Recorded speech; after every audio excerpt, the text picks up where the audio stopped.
And we're live. Welcome to Lorelines Podcast, Episode 7. Today we'll be discussing the dominant and expanding force known as the Garlean Empire, its history, purpose, and methods, as well as the various personalities we have met on our journey up to patch 5.5. Join us as we discuss Garlemald, the Calamity Engine. Hey everybody, we're live. How's it going? Chime in a little bit. How's everybody going this week? How we going? Excited for patch 5.5. It's so soon. Yeah, I am not emotionally prepared. We are not I am prepared. Got those bingo cards ready? I'm so ready for Fendaniel. Yeah, or Fanny Boy. Fanny boy. I'm ready fan. for Why all did the you make things. Like I said, I'm making preparation for the amount of crow I'm going to have to eat. I mean, as long as you're not making it yourself eat it. Yeah. Well. You're getting better at your breathing techniques, I can say that. Does that mean she can laugh longer? Probably. Probably, yes. 20 points into stamina. She already That's made the awesome. Zoom joke too, so. Can we please get to the point? I can't The point is, Anyways. we still don't have a death counter. That's The true. point We are is- working on it, guys. There will be a death counter. Sorry for the Yep. delay. Thank Why? you for your patience. It's going to be glorious. In the and meantime, there is always someone in chat making sure to count our deaths. what have I done to deserve this? Aw. You're you? Yeah, that's Thanks. pretty much it. It's so very Plus, funny. who else would you want to be? It's the most comforting thing I've heard in my life. I'm looking Okay. forward to seeing how we do on our bingos. Even if I don't get any, it was a lot of fun making it. Speaking of which, I wanted to start with a few announcements. Yes, go everybody ahead. should be aware, but just in case you're not, patch is Tuesday, I believe. So we Tuesday, have a journey. starting. Oh, is it 5 a.m. usually? Great goodness, I won't be on that early for sure. But No, we have a I new, won't. new MSQ journey. I think the Bosnia stuff was pushed out for 5.5. 5. That's Yeah. correct, yes. Yeah, so we'll just be able to get through MSQ, new trial, all the content, and I wondered if Year? we're correct. So that brings I me wonder to. that, Yes. I wanted. Yeah, it's- Did you guys want to speak about the bingo boards that we put together? Yes, let's go through them one by one and explain what all we really kind of meant by that. I'll go through mine first, if you don't mind. I threw mine out last, but I just want to get mine out of the way and explain a few things on why I thought that these things would happen. So going over mine, I'll go to the top left corner to start going all the way down. The Lambs of Dalamud. The reason I put that there was because that in lore book number 2, they mentioned that the Lambs of Dalamud had gone out of, kind of scattered to the wind, gone out of existence. But they also mentioned in the last few sentences there that there have been a recent number of kidnappings of the beast tribes and such in the Azim Steppe by cloaked figures in red, similarly of the same people, by similar looking people. So, for all we know, they could be the same people. Just they've moved their cult eastward, and of course, with all the events going on today, it's not hard to put 2 and 2 together. Glyph, we already discussed that, of course. We think that the glyph might appear in the middle of the Alliance meeting and force dissension and distrust among all of us. As far as we know, only Orianger is aware of the mention of even the word Azim. A2, that is, of course, near material. We won't go over that. We're sticking with 14 today. I'm going to die to Kind's theme. I will tell you that. Trust me. The Lunar Cry scenario, I put that there because when I saw the towers there and I saw the moon getting blasted, or what looked like be blasted, and the Endwalker logo, I just thought of, like, if for those who have played Final Fantasy IV and Final Fantasy VIII, you know that there's a lot of moon references out there. And with the towers, especially at the lunatic Pandora, especially bringing monsters from the moon down to Earth for use in summoning and such, I just think that there will be something similar. Another Ascian, I'm definitely suspecting that another Ascian's going to come down or show up. We still have 4 to go, I believe. 2 or more Scions. I believe we're due for another Scion death. It's not unfeasible that 2 will die this time. Let me go over here. So the portal thing, let me explain that. So we all saw in the trailer Silvertear Lake. And there was like a kind of like a glowing figure shape there that we all thought was, oh, this could be, emet-selch or Hades or Zodiac or Hyland. To me, I want to go outside the box and think that it is a portal that appeared, and that it's not a figure due to the wisp down at the bottom there. It's like light shining through. So it's a portal from somewhere. Shubo, we know. Fordal and Arnivald, the text that we hear, the dialogue that we hear in the trailer. Alphanod's getting angry. World of Ruin. I see this because of the floating continent theory that is above Garlemald. If you look at a map of Eorzea, look to the north of Garlemald, you see a floating continent. In Final Fantasy VI, there is a floating continent that you have to go to that Kefka uses the Warring Triad upon to become a god, basically. So I think something similar will happen here. Silvertear Mystery, again, has to do with the mystery at the bottom of Silvertear, whether it is linked to whether it's linked to the beginnings of the swords, whether it's linked to Hydaelyn. I hope we find that out. Telefroy, Cult of Kefka, the Kefka's cult itself was it's kind of like Garlemald, and especially since they worship only him, and their sole purpose is to just follow him around.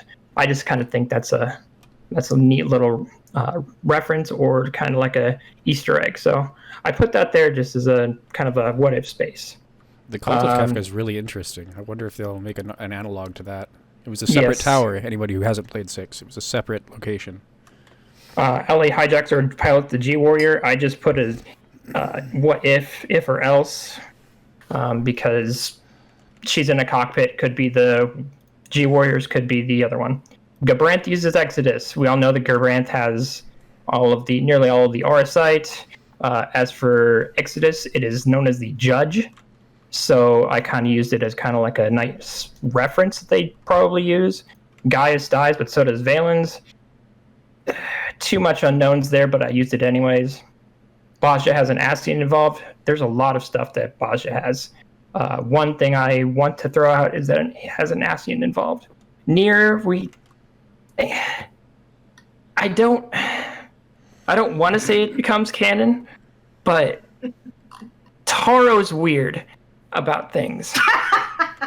We may very well make it canon, honestly. Like they could. Taro say, fuck does it, do it. things, and knowing him, he'll find a way. The wasting aether, curing tempering, that's been a thing since the last patch, so I expect more of it here. Sundar Estinian, that's just his personality. Hades makes a cameo. That's something we're all expecting, but still, that's speculation.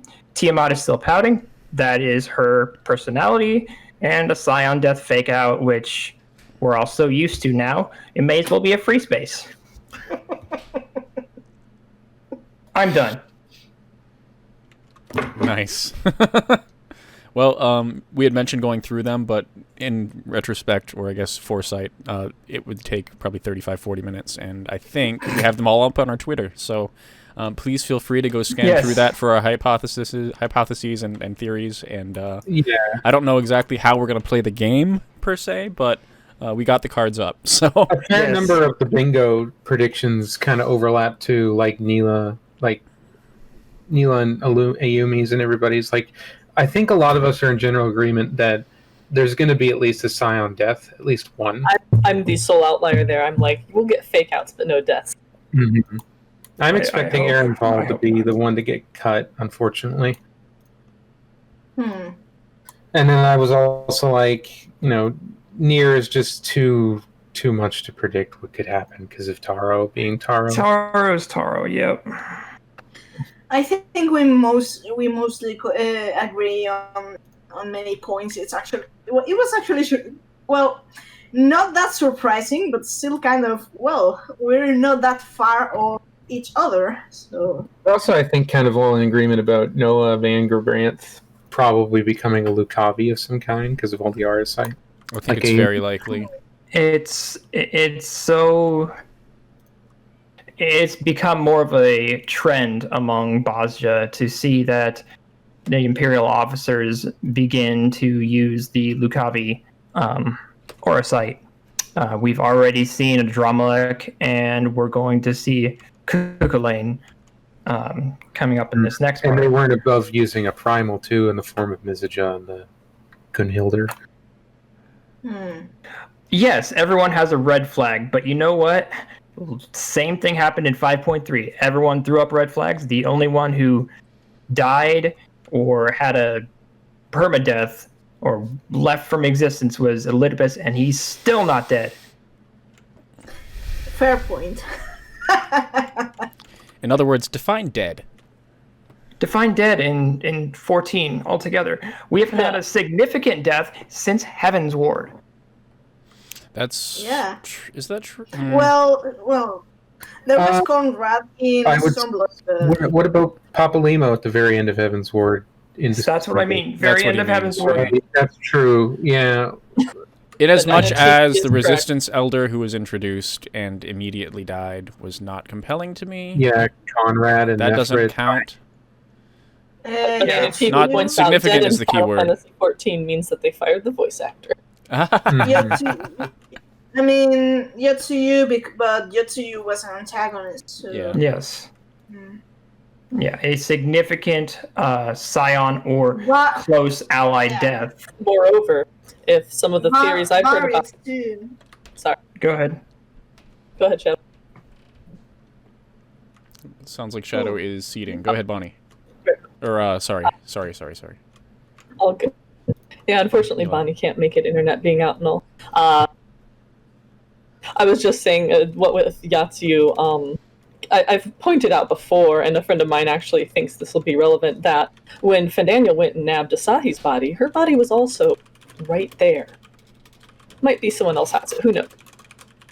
Another Ascian, perhaps. Perhaps. Ultima! I would probably be dead now. Wow. You really went for that. What, the cough? The Ultima. Like, went all in. Are you a voice actor, Meowth? I wish, but no. I mean, fine. we're here. So here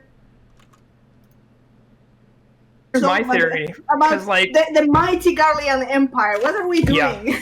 we got Yeah. sidetracked with our bingo We card. sure did. I was going to Back suggest we go to next topic. Yep. Oh, who's back just in time for that? Of course, we Excellent. had to wait for Cobran to get... I'll get it one of these days, Cobran to get back because he loves the Garlean Empire. Exactly. In fact, possibly Man of the I get Hour. to us, too. If we want to start by discussing the pre-Empire state of the continent, but especially the people of the Empire. Yes.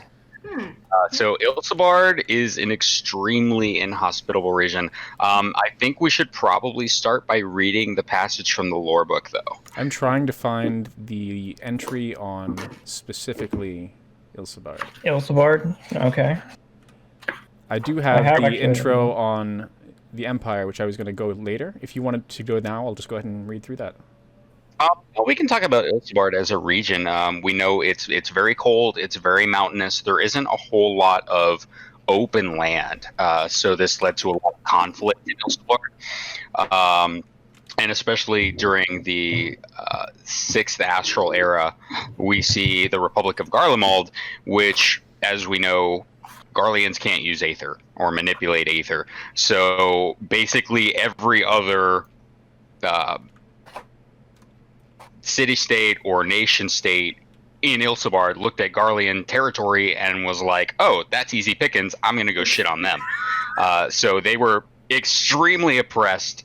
Pretty much everyone just treated them like garbage through most of the Sixth Astral Era until about, I want to say, 50-ish years before ARR, and we'll talk a little bit more about that. But basically, I equate Republic of Garlemald to post-World War I Germany, but instead of getting a Hitler, they got a Caesar. Yeah. Yeah, so they I think weren't that's nearly very as apt. shitty. That's very apt.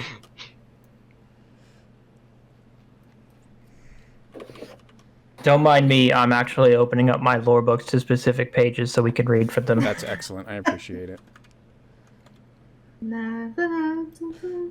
Listen, if you guys are gonna sing it, just do it.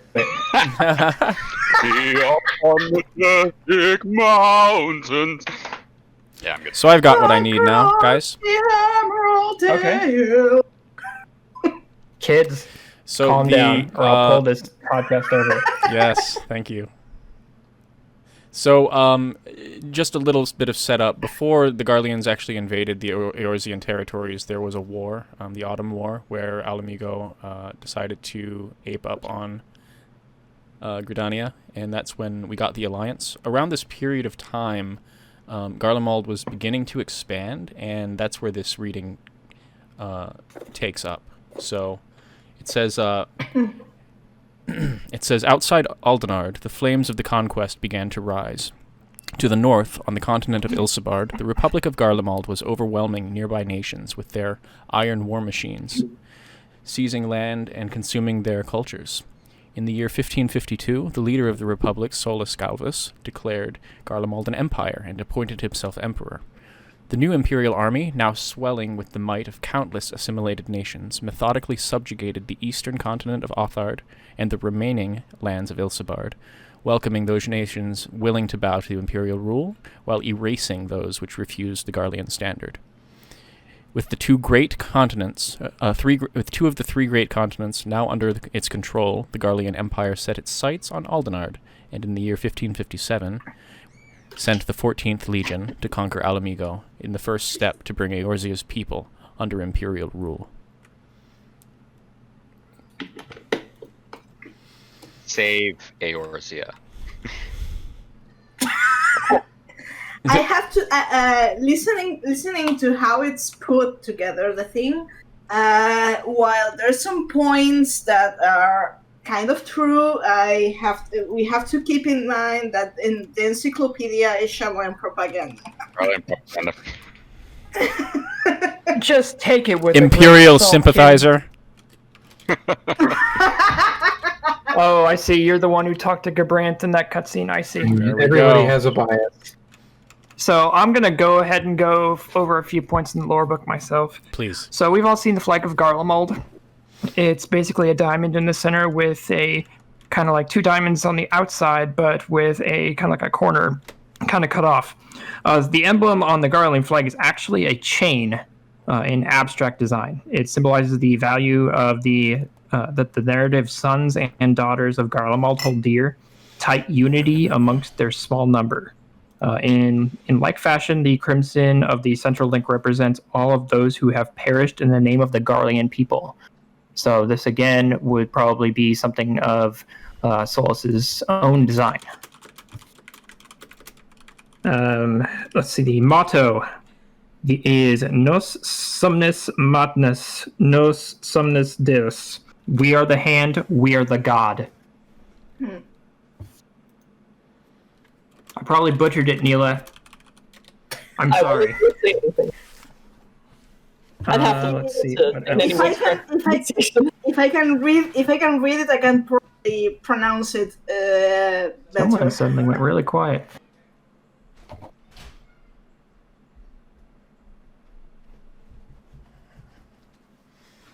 Can you guys still Okay, hear so we it? don't have lots of dead air. And back. All right, great. So, I don't have anything too deep prepared. We have a little bullet point presentation that we're not going to probably put up, but we can follow a bit. I think the whole team has a copy. Yeah, it starts with the era prior to Solus's arrival, I would think. It does. Did we find that entry on the frosty, poverty-stricken republic? Yeah, I'm looking now. While we're doing that, I thought we could touch on some of the cultures that surrounded Garlemald proper, some of which are in play right now under Bosnia. Actually, Bosnia is right now our most, actually, in many ways, more faithful than the encyclopedia is, because we're learning about stuff that how it was actually like in the provinces.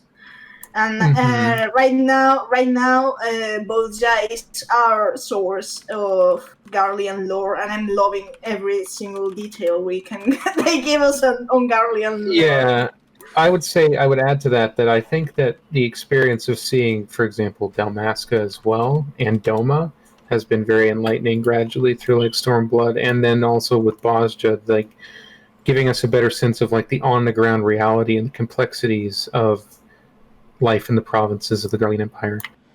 All right, I'm ready. Excellent. So it's under the heading for Ilsebard, which is positioned between Aldenard and Othard. The continent of Ilsebard is characterized by extreme temperatures and unpredictable weather. The northern territories located beyond Ilsebard's dividing central mountain range are often regarded as some of the harsher environments on the planet. I'm not going to call it Heidelin. With several coastal communities made to endure unforgiving storms in the summer and frozen seas in the winter. This has ultimately impeded the advancement of civilization, forcing people instead to exhaust their resources to simply survive. However, 50 years ago, civilization on Ilsebard took a significant leap when, through science and ingenuity, the small northern nation of Garlemald started an uprising which would eventually change the entire face of the three great continents, which was the Magitech Revolution. They quickly toppled several nearby nations and declared themselves an empire and set their sights on warmer climates because, as we just mentioned, the northern part of Ilsebard is one of the harsher areas. And they led their armies across the mountain range and into southern Ilsebard, an area known to Eorzeans as the Near East, and proceeded to conquer everything and save everybody. Well, the Near East, except Thavner, because I don't know exactly what was going on with Thavner, but they managed to. I think they're in a cordial trading relationship with they were because now Garlemald's last of the Smithereens, but Thavner was in a cordial trading relationship with Garlemald, if I recall correctly. That is correct, I believe. Yeah. So, and another point, Thavner is not connected to the mainland, and with the exception of Vilbrand, the Garleans really have no interest in anything not directly connected to the mainland, such as Hingashi or Thavner or the Southern Isles. Going theory is those will be the last pulls. Well, Yeah. Who knows now, right?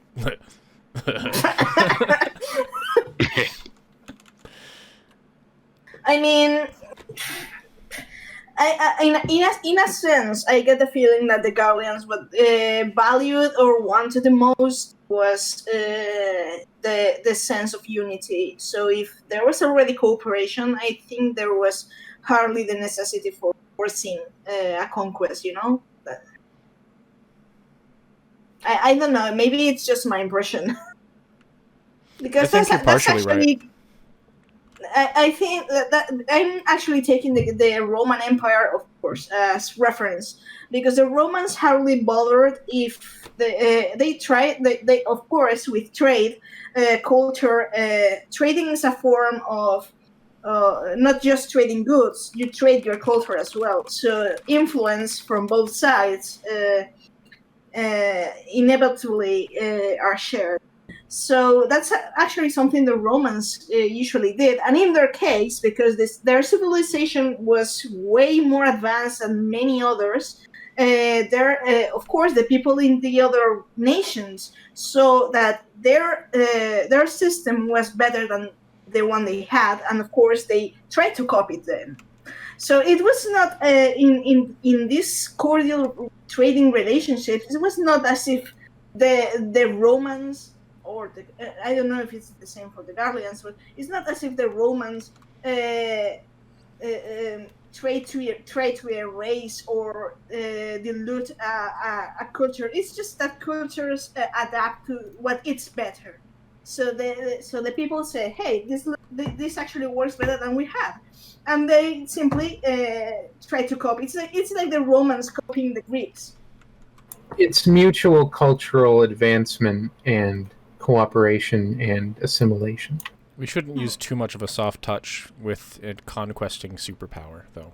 Yeah, that's true. Like, just because it's not all bad does not mean it's all like acceptable at all. So It's that's my complicated. perspective as the outlier. It's a complicated circumstance. It makes since this is a fictional universe, it makes an interesting and safe place to discuss such things without actual real Yes. people apart. Correct. This is why we can say, okay, we condemn it. Also, nice aesthetic. I want to be one because it's not real. I just, my opinion. I think it's judge history from a different age.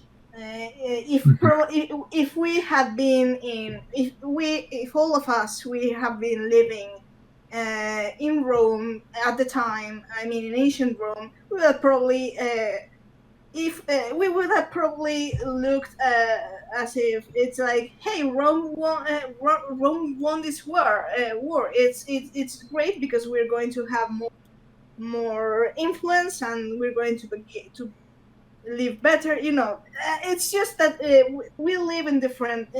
We live in a different age. So in our culture, or like anti-imperialist thing and all that, but we have to always keep in mind that that's actually a rather recent concept. Yep. I also want to add that even though Garlemald is influenced heavily by Rome, it is not Rome. You don't see people in like slaves in Garlemald. There is no slavery. There's no gender inequality. Like they have a more meritocratic society than Rome had, especially exemplified by what we see in Bosnia. Is Mizija is in part motivated in her loyalty by the fact that, unlike the original Bosnia, which was very much like a monarchy and had an established entrenched nobility, Garlemald is much more meritocratic. If you work hard, you can gain citizenship. You can become you can basically climb the social ladder as far as you want, with perhaps the only exception being the emperorship itself. Exactly. I just want to add one thing to that. We also see that in ARR with Gaius's people. They mentioned that as well. Ritatin, is that his name? Yeah, Ritatin. Yeah. Ritatin Sasarvina. That's right. Negative examples, of course, would be Our Lady of Stormblood, where she's really trying hard to get Alamigo on the table, and she's basically just oppressing her own people, and it's really not working out. She can get her team boosted, but she can't seem to influence the perspective of the Empire on the actual society she's trying to improve. So I want to point out that seems to me to be less a matter of Garlean policy and more individual governorship. So I agree. Xenos actively trying to oppress and put down his people in order to get an uprising so he could have fun, as opposed to any provinces Gaius might have had, where he would have seen that meritocratic society, and Noah Gabranth as well. I would say that Xenos and Yotsuyu especially as well are what I would say the limits of the meritocratic system, because Xenos is in the position he's in because of being the great-grandson of the Emperor. and the grandson of the current Emperor Varys. And Yotsuyu is in her position because she did espionage for the Garlean Empire and was a collaborator who then takes her position and abuses it, just as like Xenos does, to get a personal gratification, to enact revenge on people that she has a personal bias against. To be fair to Xenos, he's certainly brilliant and militarily very capable physical, whether in like tactics. There's a reason he's a Legatus, and it's not just genetics. Like, this guy is insane. You haven't had a chance to read his short story. I recommend you seek it out. It's very interesting. Oh yes, please do. It's it discusses his younger years and impulses and kind of why he developed into who he is. It might prove interesting and relevant for Endbringer. Who knows? For Endwalker words. I'm sure it'll come into play during Endwalker. I had a counterpoint regarding Gaius because the Black Wolf was in charge of Alamigo after the conquest, and it's when... Why can I not remember her name? She's in my bingo board. Fordola. Yeah, that's why Fordola's dad died. I mean, he was in charge when that stuff went down, so he seems to be an honorable man, and we're experiencing that in some of the side story of Shadowbringers, and the end of Stormblood, of course, but a governor doesn't control everything. There's a lot of cultural issues here, and it might be just a reversal of the inability to use magic, just centuries of disparity, and they're finally on top. But I don't know how long that takes to shake out on a global level. And they do tend to look at others who aren't Garleans as lesser than them. They Savages, despite everything. Savages, barely even human. They also call them Aeon, so they actually have like a title, Aen, that they use to refer to them as like a social class as well, something less than something less than Garlean. No, not exactly. The title is like you're a province. You're a province dweller. You're not a Garlean citizen. That's well. That means you're you're not a slave. It's just that you have less citizen rights than a citizen has, of course. And the young can earn their citizenry. I don't actually remember how much time after serving the Empire. It doesn't have to necessarily mean military, because of course not everyone is fit for military.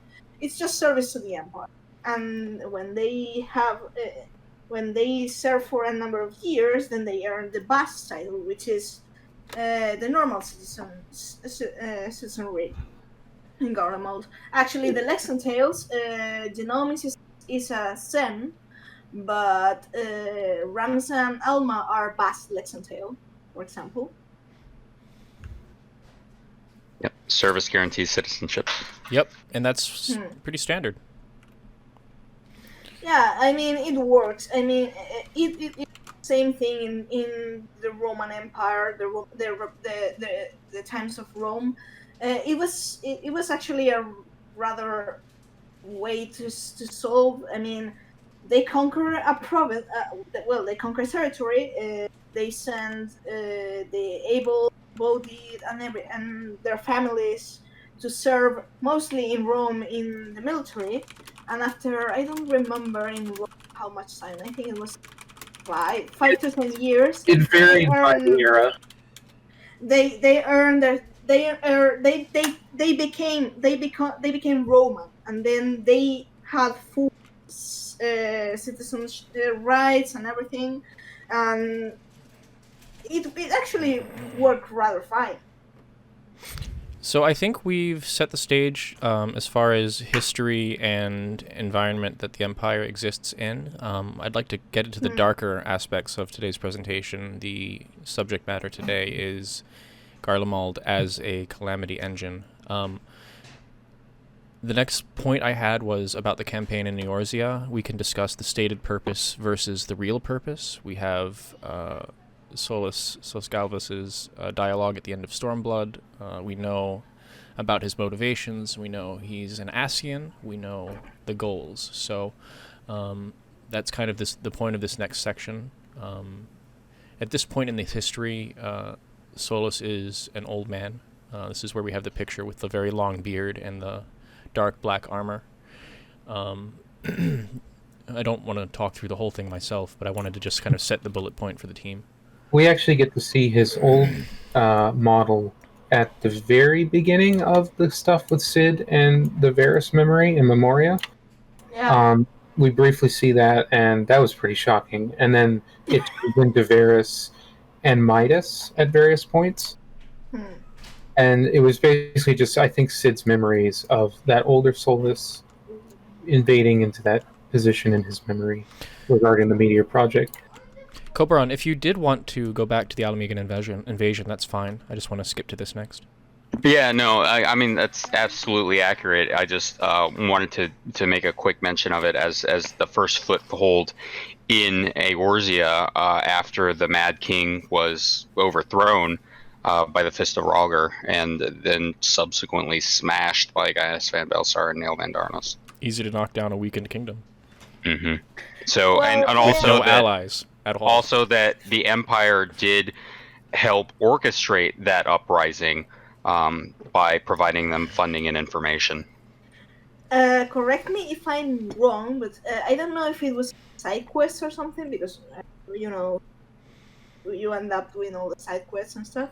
I don't know if it was the monk one. I don't recall. The thing is, correct me if I'm wrong. As far as I understood the Alamegan invasion, the Alamegan resistance at first was at odds with Mad King Theodoric, and they needed help because in Eorzea everyone was, especially after the Autumn War, everyone was like fuck Alamigo, and they went and they asked Garlemald for help, and Garlemald said something along the lines of, okay, we'll help you, but of course, like in every treaty, we have a set of conditions. You know, it's an alliance. You have to give something, right? And then they overthrew the Mad King, and when Garlemald went to, of course, demand their part of the agreement, the resistance basically told them, and as far as I understood, that's what pushed Garlemald to go for invasion. Not saying that they didn't plan that, but the resistance kind of had it coming. They wanted a foothold in Eorzea anyway. They were like, we're going to conveniently take advantage of this situation now.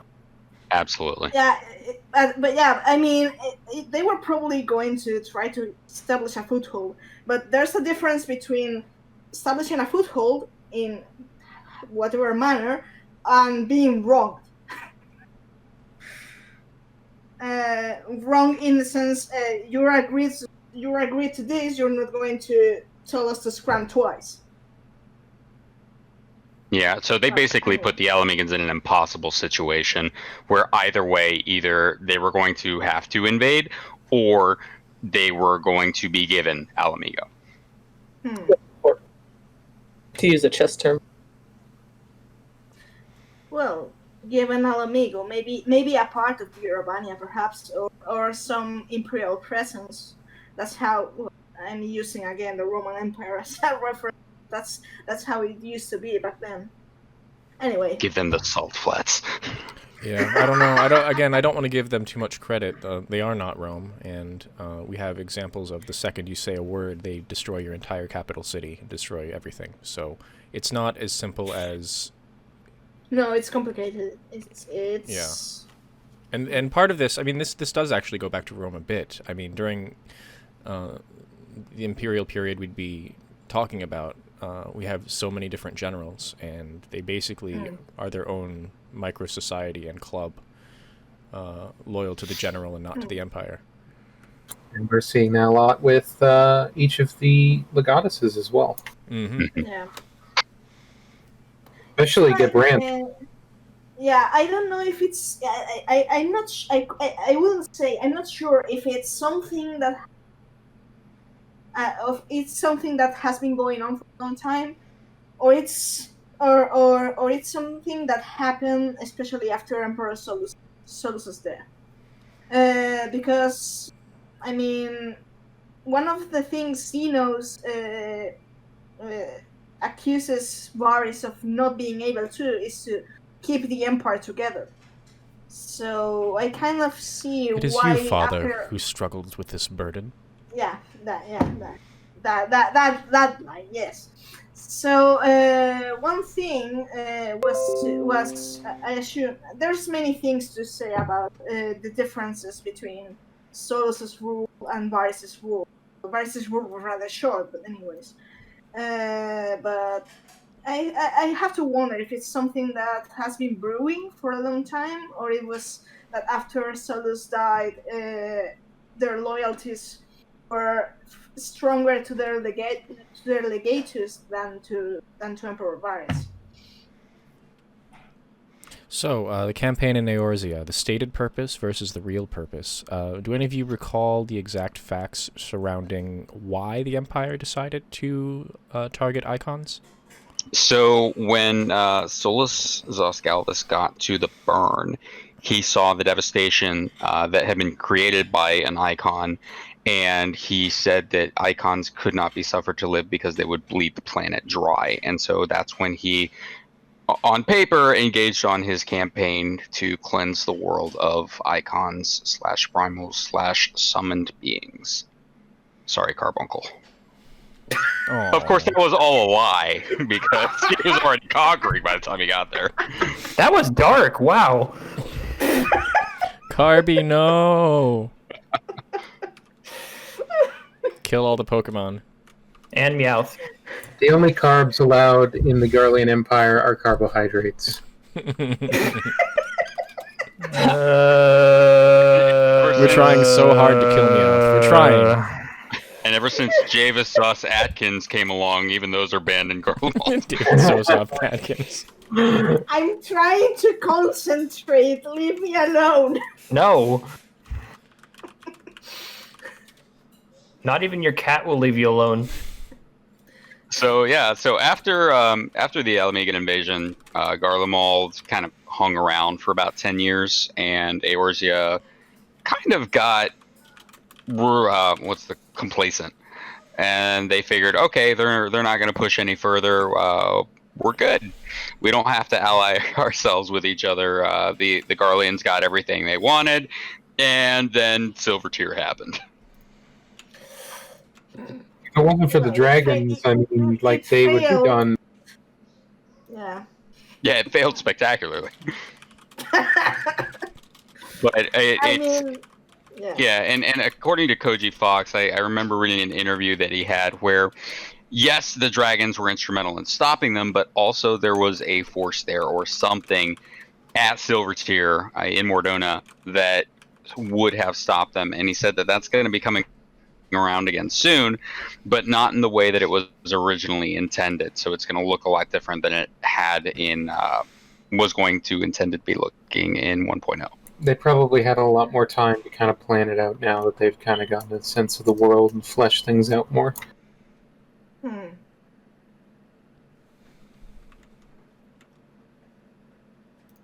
Did we talk about the similarities with Gaug and Garlemald? Yes, please. No. Let's get into that too. They actually do talk Because there was, for those of you who haven't done the Evilise raid or the Bosnia storyline, there's some massive spoilers here too. So, 3 seconds warning. 2, 1. Okay. So, in the Evilise raids, at the closing cinematic to the lighthouse, Ritter on the Lighthouse, Gabranth mentions that the Gaugians, who were actually descended from the Garleans. I think you mean the other way around. Other way around, sorry. Other way around, yeah. Other way around, sorry. Yep, I had it backwards. So, the Gaugians were the ancestors of the Garleans, present-day Garleans, which is an interesting thought, because that would place them quite a ways from home. They got pushed back quite a bit, I imagine. Because the Ridorana Lighthouse is, if you guys have an Eorzean map, it is at the southeast end of the map, like clear out in the middle of the ocean. And Garlemald, as you know, is clear to the north. It's kind of like they had to go northwest from Dalmasca and where Ridorania actually is to get to Ilsebard and eventually to where Garlemald is. Like, that would have taken a large amount of time and effort and incentive, which presumably the incentive was people are kicking our butts because magic. Self-exile or forced exile? See, that could be another thing that it was more of like it could have been the same way that the Makotes, same situation that the Makotes were forced to do during the Fourth Umbral Calamity, the Calamity of Ice, where they had to migrate to south. Well, as for the Gogans, Ramsa speculates that whatever caused the Ridorana Falls. I mean, for perspective, the Ridorana Cataract is a massive gap in the ocean, and the whole plot of learning about Ridorana during the raids is what if in evolution times the gap didn't exist and something in Gaug, for example, for those who don't know, in Final Fantasy Tactics and Final Fantasy Tactics Advance 2, that's the city of the Machinist. It's the clockwork city of Gaug, and they were quite apt at making machinery and stuff. So the thing is that there's some speculation of something blowing up, making the hole, and this forced the Gogans to leave town, probably to the north. But anyways, this actually sets the Garleans for really interesting theories, considering Gaug is part of Ivalice. So the official, and this is due. I'm not sure whether this is due to speculation or this is due to actual lore base, but it was thousands of years ago. The people of the island city of Gaug were forced to abandon their home because of a massive cataract that opened in the ocean nearby. So they traveled to the continent of Ilsebard and eventually became one of the ancestors of the Garlean people. Yeah, meaning there's probably yes. They probably interacted with peoples that eventually, kicked them out. It actually makes me wonder if that was a failed rejoining attempt. Hint, wink, wink. I wondered about it in the sense of maybe Gaia, or sorry, not Gaius. I don't know why I said Gaius. Maybe emet-selch and the other Ascians were maybe planning on creating an empire for far longer than the Garlean identity itself existed, and that they were looking at people like the Goog, like the people who lived in Goog, as potential Allagan replacements, because they didn't want to repeat the mistakes of the Allagan Empire, but they still wanted that Calamity Engine. So they were maybe interested in preparing a specific people to be useful for that purpose. See, that's really interesting if that did exist after the Allagan Empire, specifically in the Fourth Astral Era, because that would mean that during this time of anti-technology Dark Age, that you had a clockwork city out in the ocean that was still going strong. So amazing. Guys, is this island south of Damasca, the cataracts? It's literally beneath of... Yeah, if you look it's either to the south of that Suzaku picture or southeast to... do you see the peninsula? Sorry, wrong term. Do you see this island with the hole in it? Yes. Is that it? No, there's to the right. Yep, keep going to the right. It's literally at the southeast end of the map. It's way out there. Yeah, that big tombstone looking thing. You think that's If it serves for reference, I think Genomis or Rams, I don't recall. They said that the Ridorana lighthouse is in the Volnor Sea. So this is Valmain right bottom, here. You can actually see the bottom of the cataract underneath that crest. Wish it wasn't there. I know. Alas. Yep, alas. One day we'll get the full map reveal. No, I'm so excited. There's so much to like. Look at all the clouds. Oh, Yeah, there's so much to like part out and like tell us, like, for example, where is Landis? Where did Gabranth's people came from? And like things of that nature. All of the different peoples that were conquered. Where are they in relation to each other? we have a newer map. This isn't the newest map. I was gonna say we have an updated one, right? Yeah, I'm trying to. I must have grabbed the wrong one. Let me poke around. Because we now have that giant Kefka's Tower, wink, and the floating continent, wink. And also this random Godzilla with a spear. Right. I think it was shared on Discord not 2 days ago. Let me find it. I think Landis is rather close to maybe Garlemald, because I think, if I recall, Bashman Gabranth, the father, Noah Bangabranth's father, was one of the first people who actually, bent the knee to the Garlean Empire. Yes. So I assume that was early stages of the conquest. So it would have to be kind of near Garlemald. Maybe For Dalmasca?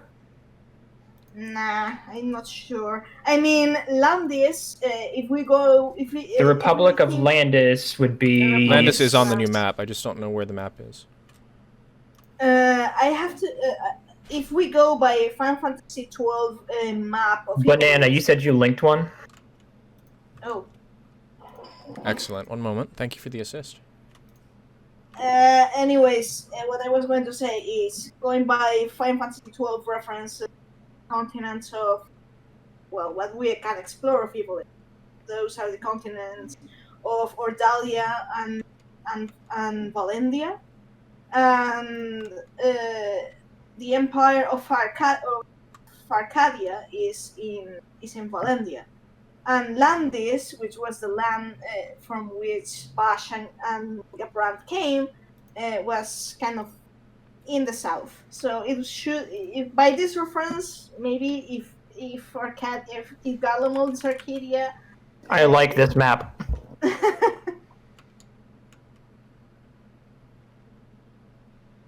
Hold on, guys. I'll be here in a second.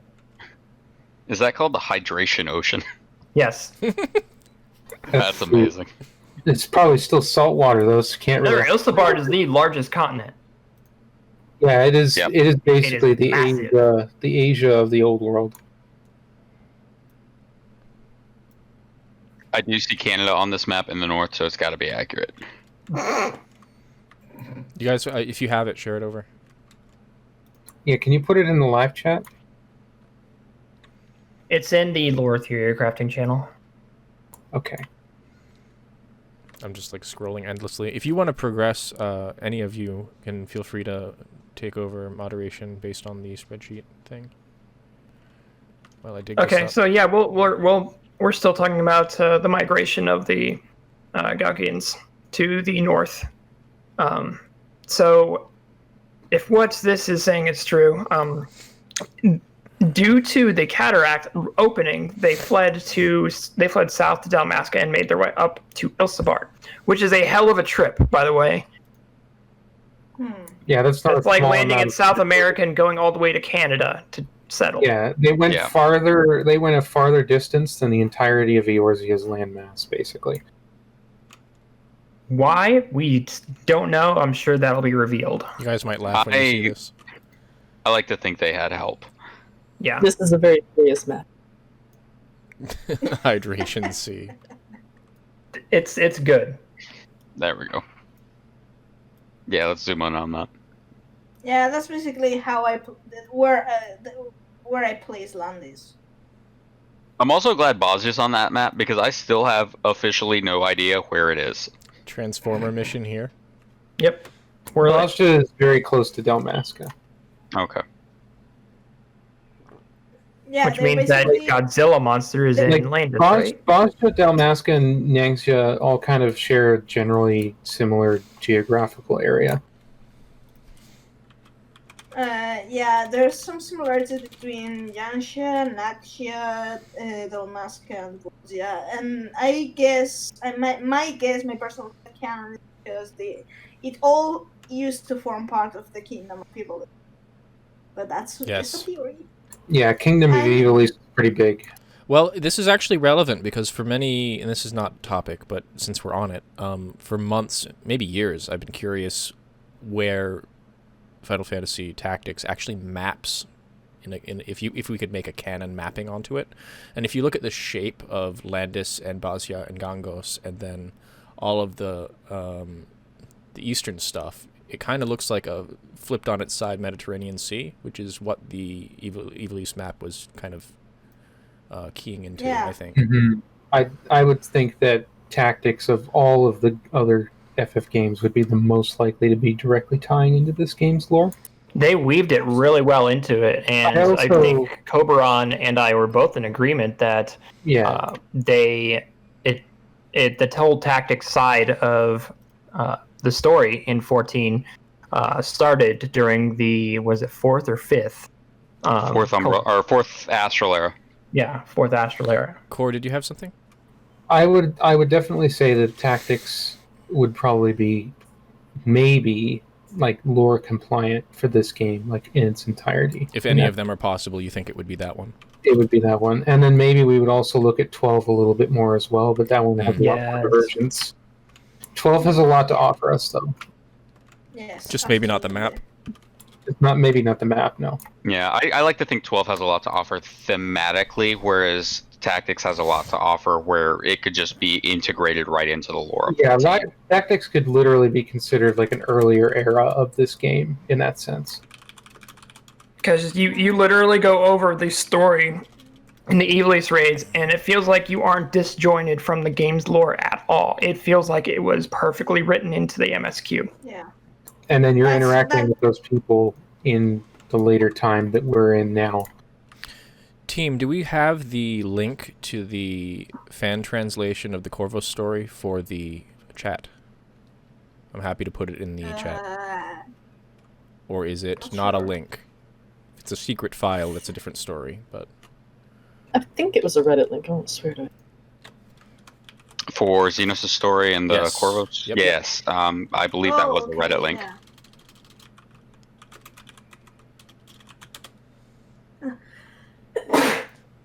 Bless you.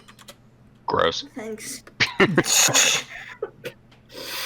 Dang. So while we're looking for that, I just want to talk a little bit about Al Amigo and how Garlemald kind of used what they had in order to assimilate their culture into their own. I see Doge. And how the Alamegans kind of turned that on its head and stole their anthem because it was so good. It was a perfect anthem, and they stole it. I'm kidding. So the Alamegan anthem was actually adapted into Beyond Majestic Mountains across the Emerald Dale.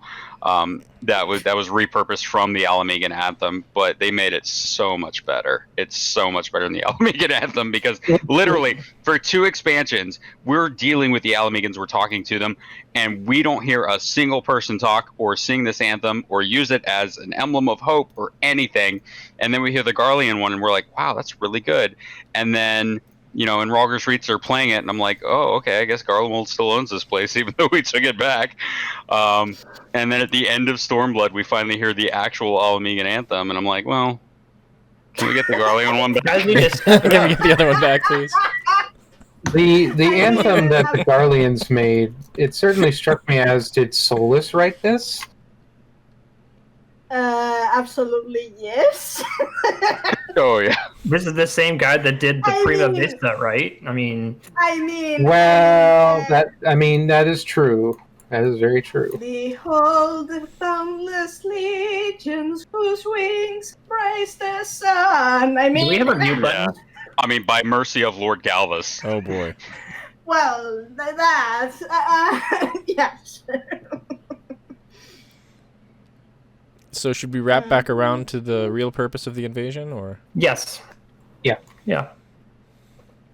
Okay, so as we know from the the dialogue in Shadowbringers and in the end of Stormblood, the Empire's real purpose is to make sure nothing interrupts the balance between light and dark. This could go on a deep tangent, but I like to think of this as, if we weren't the good guys, would the Empire somehow have been the good guys? I absolutely believe they would have been. It's a super curiosity. It's like, if not opposed, based on that dialogue, maybe we're looking at a good Empire. Kind of confusing. I like to think of it also as, like, they created a basis for something that could be good, but it was still being engineered to create something that was Ascians want chaos. As Ascians want chaos, exactly. So it was already undermined from the start. Whatever its good aspects, it was already going to be turned into a negative purpose. Whichever causes trouble, basically. Yeah, so either they were going to be chaotic and invade, or the lands of Aldenard would be chaotic and they would invade to impose order. Or they would do things like develop Black Rose. Right. So which on the topic of Black Rose, I want to congratulate emet-selch for creating Garlemald, which was responsible for not one but two calamities. That's a record. Excellent opportunity to discuss that. Go ahead into it. All right. So not only did we have the Allian Empire launching Dalamud into the sky, but they got a twofer for Dalamud because the Garlean Empire brought it down in the middle of Aldenard, and 6 or 7 years after that, released Black Rose, and they've got another calamity. Yeah, and, how many calamities did Allag do? Huh? Just one. Well, basically, because he says that he was an architect of myriad nations, I like to think that he might even have been responsible for more outside of the history that we're aware of. I hadn't thought of But this. at the very least, he was responsible for Allag. He was responsible for the Meteor Project to an extent. So he had a hand in directly at least two of them. And then also the third one that formed the other timeline. I also like to think that he was sorry, Math. I also like to think that he was also orchestrating imperial nations, or imperially inclined nations, as he put it, on other shards. He could have at least been helping the other Ascians, like, with their planning. I just had an interesting thought when Core brought this up, which is, we have La Habrea hanging out in Eorzea, and we've got Egeorm specifically chilling with Thordan. Meanwhile, Solus is still doing his thing over in Garlemald, and maybe he's also borping around to other nations, causing little ripples. He does pass away, though, in the time period of Heavensward, in that transitory period. So he's out of the picture, at least in that sense, for a little while. True. I meant in the window of the rise. Right, that's true. I think it's a bit well, depending on how do you see it, a bit unfair to place the. It's not exactly the blame, but emet-selch basically made the tool, and as he explains, he makes the tool and leaves to mankind how to handle that tool. Of course, he's seen many things, and he usually knows how it's going to end, but that's just, it's like the to be or not to be, it's like it can, in good hands and with good-natured people, an empire like the Garlean could do really great things. But if mankind falls into their vices and petty conflicts and stuff, it's going to plummet down. So in the end, it's just another measurement tool as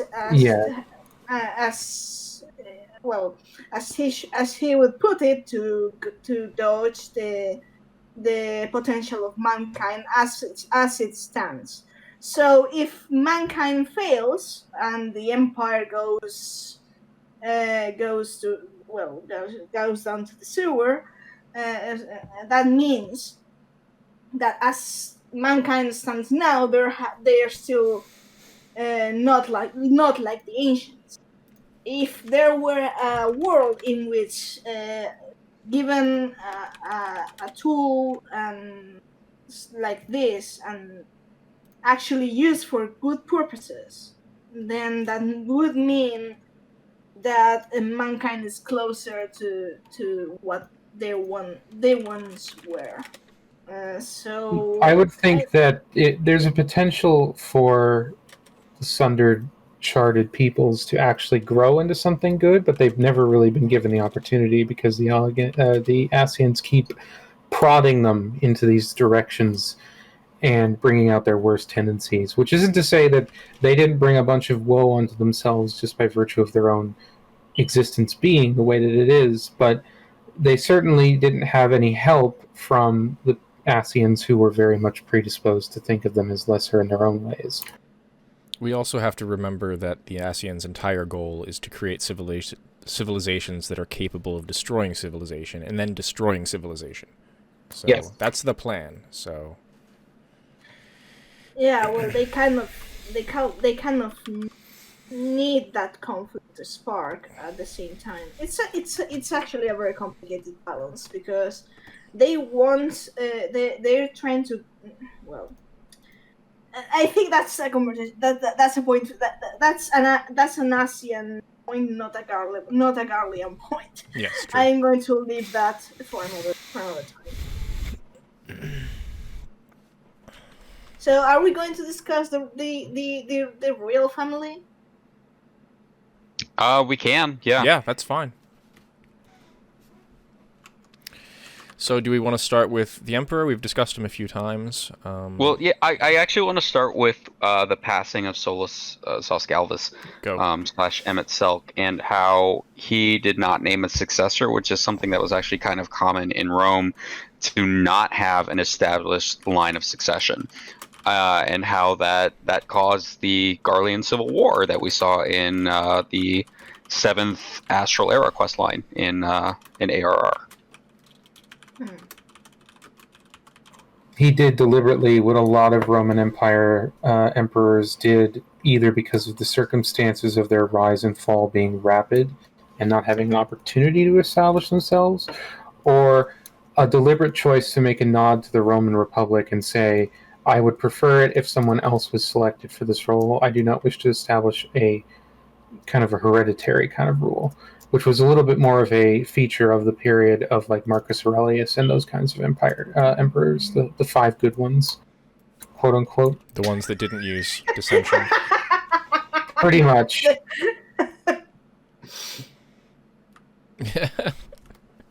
I mean, I like that one. The 5 good ones.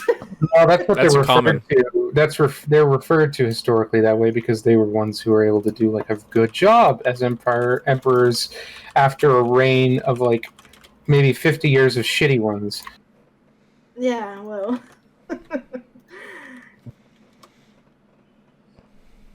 On the flip side, Emmet was definitely, like, I'm doing this deliberately because I want to spark conflict.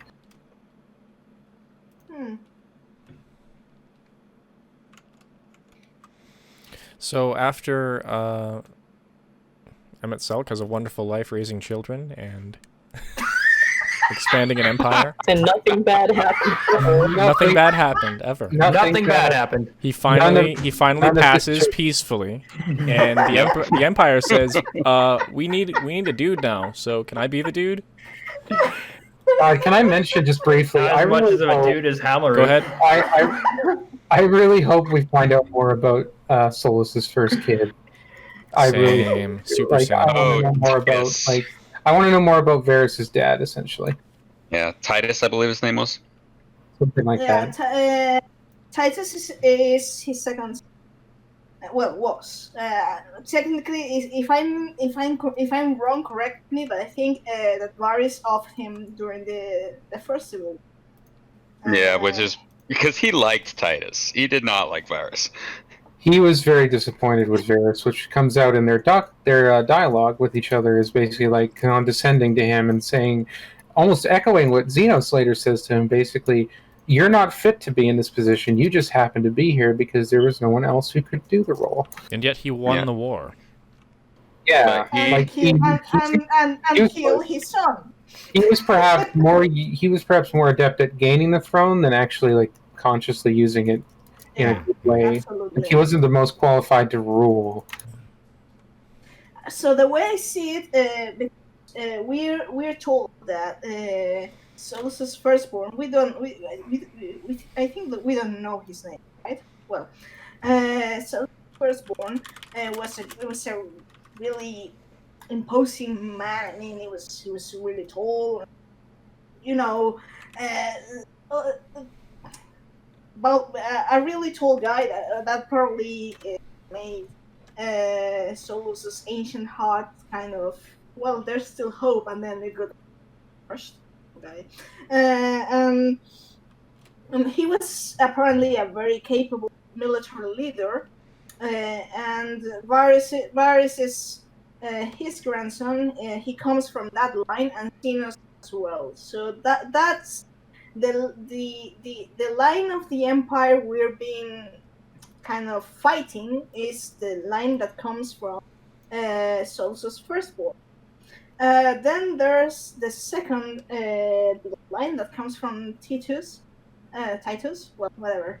That everyone in Garlemald considered that he and his family are unfit to lead because in their wars they're cowards and they're soft. Titus was Titus. Well, whatever. We know that he was a Your poor dad.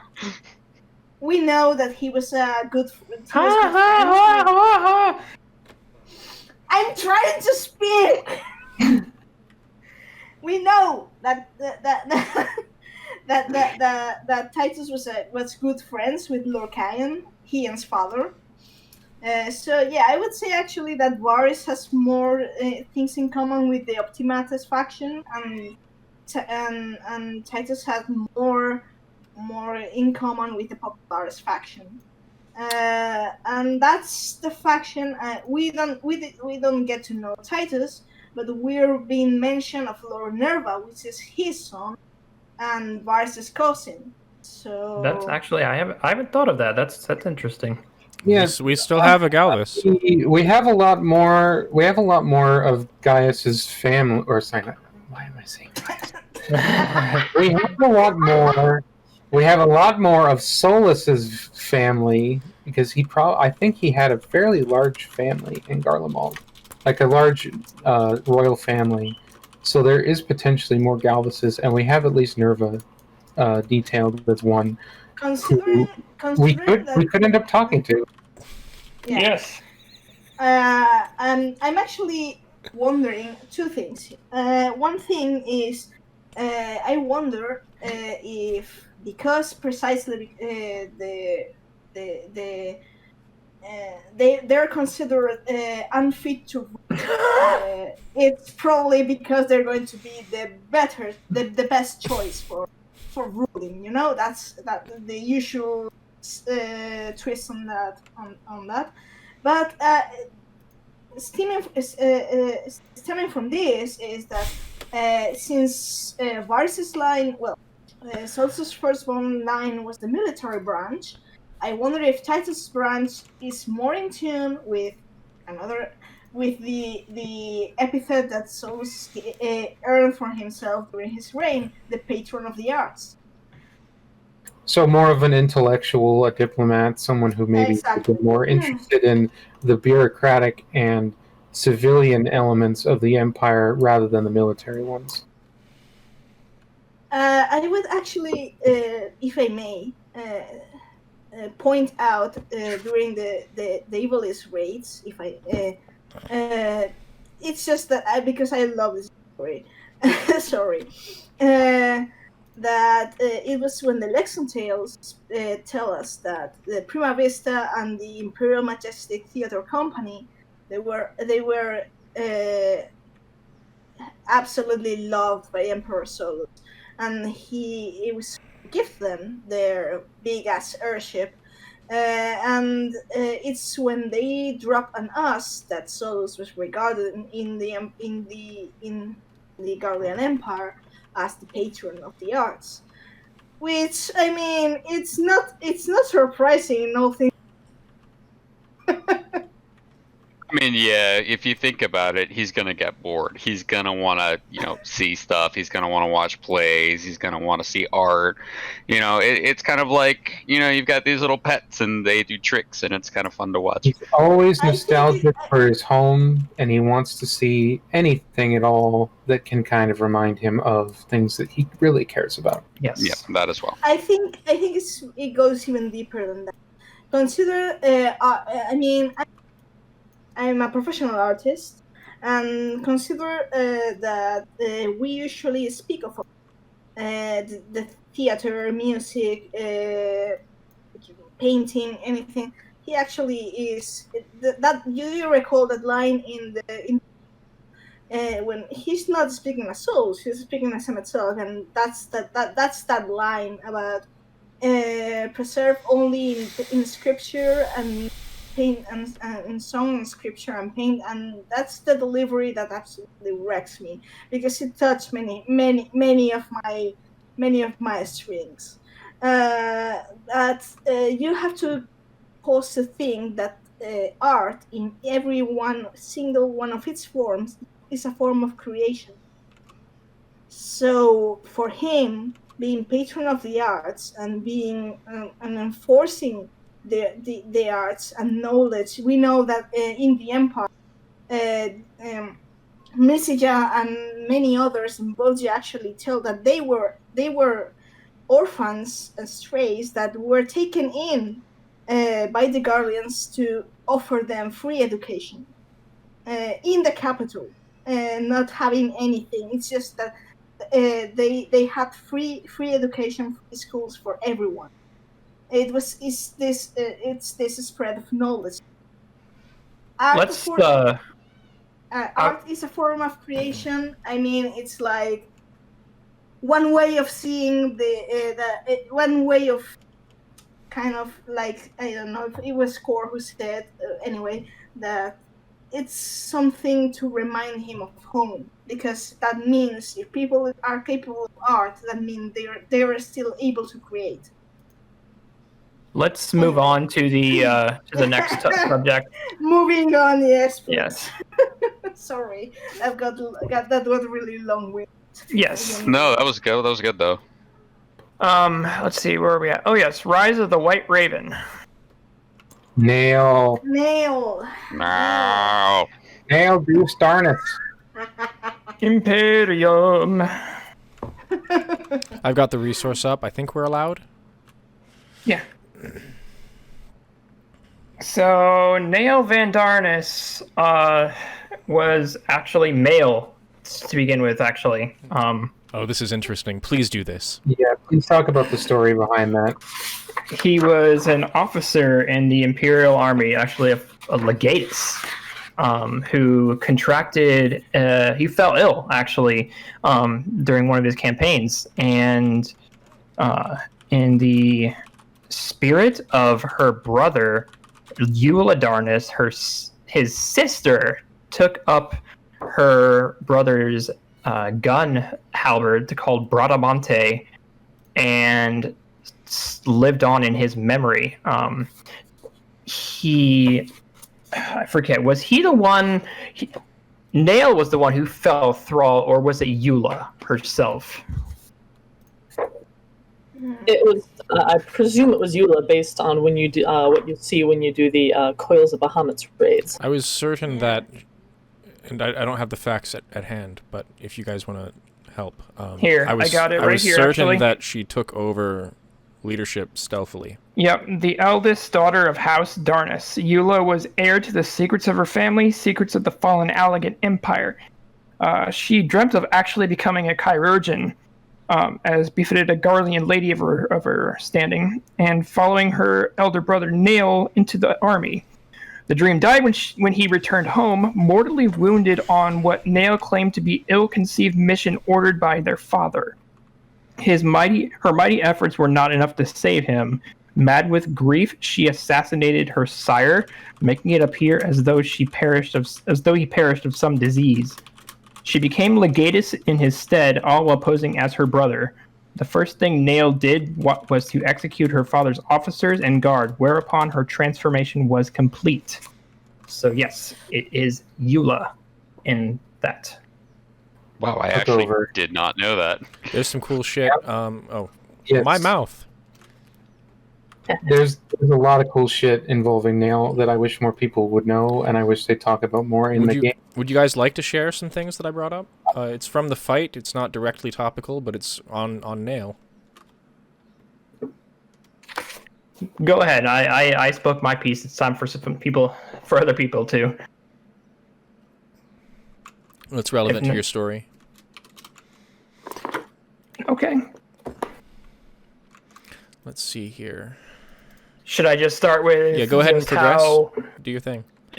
the Meteor Project started? Or... Yeah, please. Go for it. I'll make this side. Okay. This is side education. So go ahead with your thing, and I'll bring this up. Bring what page was it on? Because I'm gonna be terrible at remembering it from total memory. Meteor Project is just the very next page.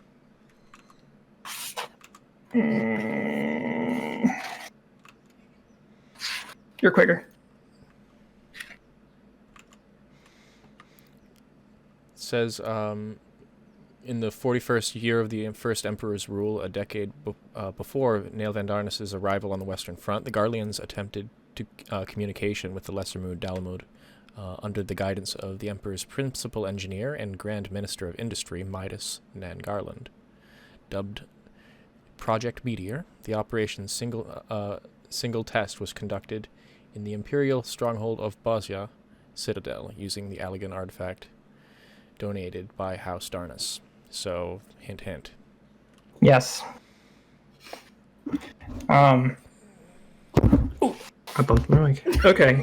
But we're on Nail, right? You wanted to discuss? Yeah, we're on now. We're on. Okay, I found the page that you're on. Sorry. So for those of you who have done the Binding Coil of Bahamut raids, they actually go into this in great detail. And you actually fight a Spectre of Nail in the Bahamut raids. Nail was actually... oh, gosh, now I gotta find it. It's okay.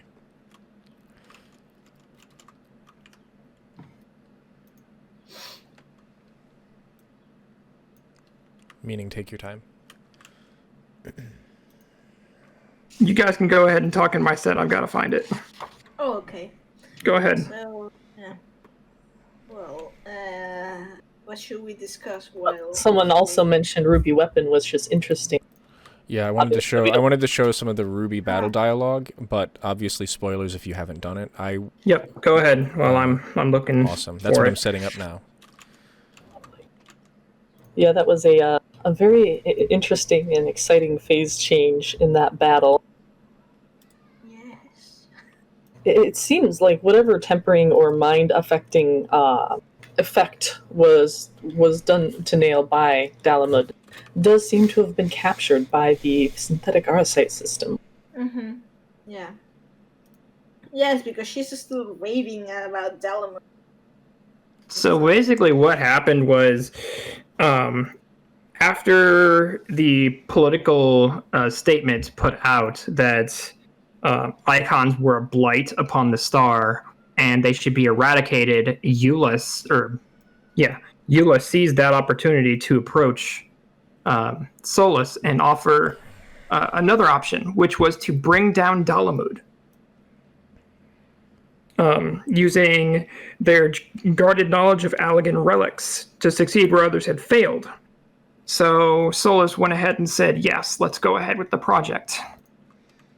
And then during the 41st year of the First Emperor's rule, a decade before Nail Van Darnus' arrival on the Western Front, the Garleans attempted communication with the Lesser Moon Dalamud under the guidance of Emperor, Principal Engineer, and Grand Minister of Industry, Midas Nan Garland, conducted in the Imperial stronghold of Bosnia Citadel using Allegan artifacts donated by House Darnus. We all know how that went. There was an entire cutscene and instance based on that. I hope you guys Now, are seeing if this. you are attempting to contact and draw down energy from a satellite that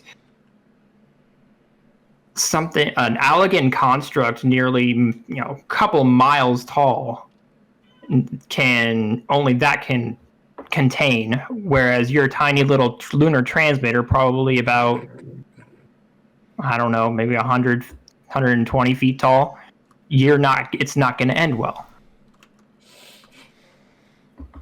And such. I wonder. I have to wonder what the hell crossed Solus's mind when Neil was trying to say, "Hey, let's go into try communicate with Garlemald," and Solus was like, "Yeah, well, you try. that's going to be fun when you realize what's inside." In some ways, it puts me in mind of a cup you're trying to fill, but it's in fact a pressure washer and probably shoots the bottom of the cup right out. Yes. Oh God, why are you? What playing happened that was, oh, don't. It's fine. It's a great scene. I love it. It's a great scene, and the battle takes place at the Cartno Flats, where Garlemald was brought down.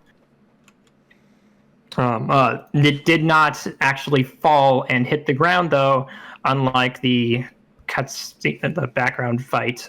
When you fight Ruby Weapon, it did not actually hit the ground. It instead broke open above the flats and unleashed Bahamut.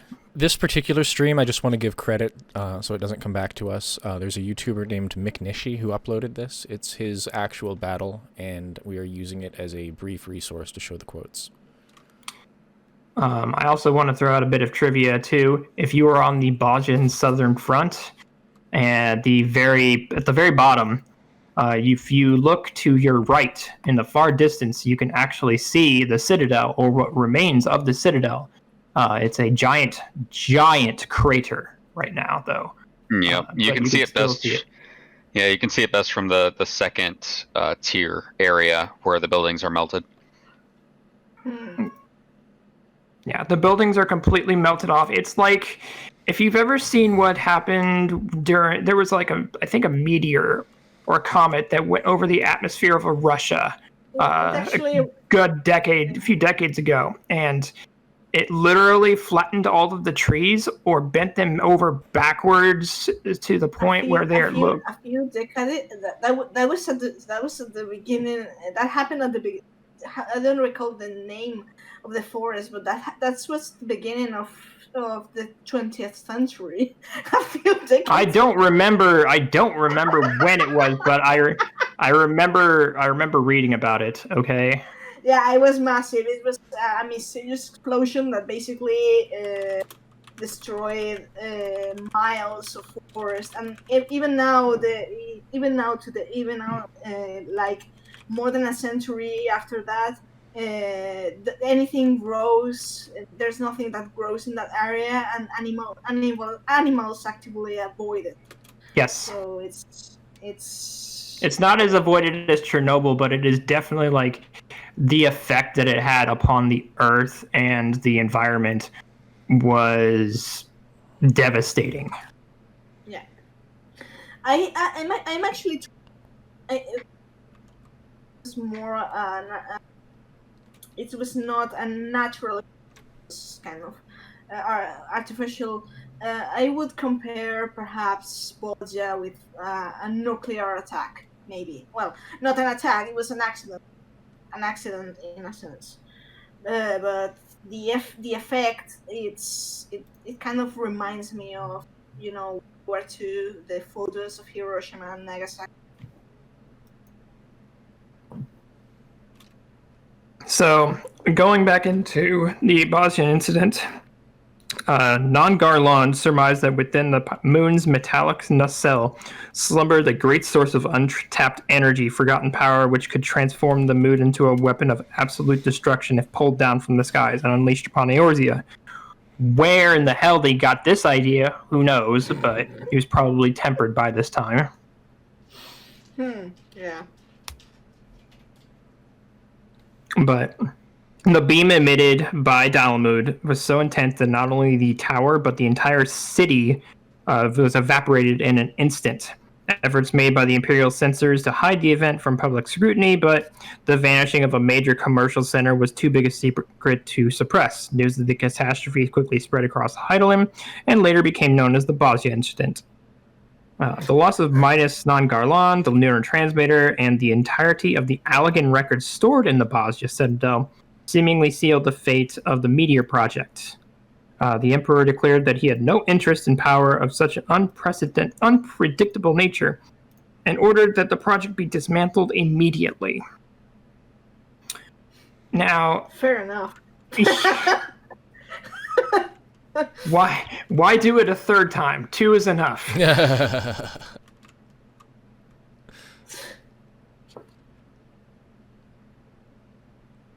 It's like there's some things about the whole Meteor Project that this is out of topic, that they're kind of reminding me of the upcoming patch.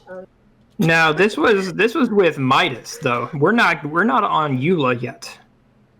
Van Darnus approached after the Bosnia incident, and this was after a decade-long stalemate on the Eorzean front. The aged emperor, impatient to solidify his legacy before his death, once again became willing to entertain the notion of a realm-wide cleansing of the Beastmen and their icons. Thus, the second phase of the Meteor Project had commenced. So it wasn't just the first time. We're going a second time. I'm sure there won't be a third, but so what had happened was, essentially, to summarize things, Nail became tempered like immediately Midas Non-Garland was, and became thrall to Bahamut.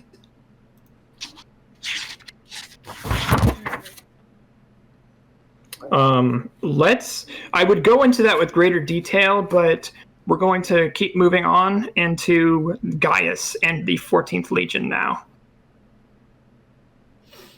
Kovran, Neela, Core, anything on this?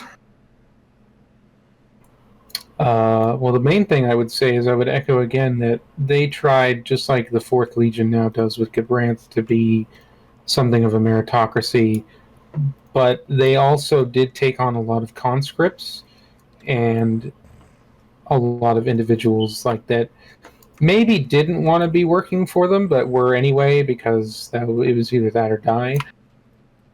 Additionally, Gaius himself was certainly someone who, as we saw with his adopted children, and also his relationship with Nero, Ratatan, and Livia, was someone who was very much into the idea of nurturing talent and bringing people around him into kind of like a tight-knit core that he could then trust. So he was kind of doing what I think a lot of the Legatus's have done, or would like to do, and which real-world personages in their position have done many times, which is try to create a loyal core around themselves to keep themselves safe and in power, and create basically a coterie of individuals who are loyal to them over the empire that they are. Like, it's basically Legatus first, empire second.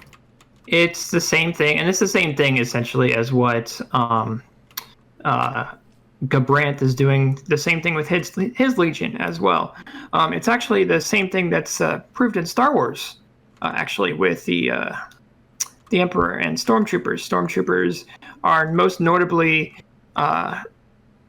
human, and as you saw, of course, in the prequels and subsequent sequels. However, after the Emperor died, the production of Stormtrooper clones stopped. So they had to resort to using what they could, who they could, the sympathizers, the slaves, or whoever, as troops. So it is kind of like that as well. Just it depends on the leader. It depends on the legatus. Depends on who the emperor is at the time. Depends on the leader, how they work, and then what their ultimate goal might be. Which I would imagine that Gaius was loyal, but wanted to raise in stature within the context of the empire, whereas both of the Gabranths, old and new, like the current one, are more interested in recreating Landis in some fashion. So I'll start I Star Wars. I'll start I it. want to just interject and just remind everyone that what Gaius had in ARR were the remnants of what was left after the Calamity. He didn't get any resupply. He was out in Eorzea by himself. And And so he Almeida had and what was left of Nail's Legion. yeah, and he had a lot of leeway because of that. So he kind of ran his own legion in his own way without really any kind of oversight. Despite their It's present actually- semi-guerrilla. Yes. Yeah. No, but it's actually kind of interesting because, to be fair, what we see in A Realm Reborn,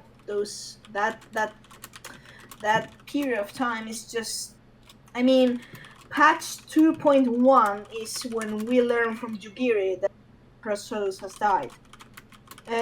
So I assume that in those late years, delegates in general were I think they may have been trying to seize more power, seeing that the emperor's health and he was becoming old. That's usually what tends to happen when a great ruler's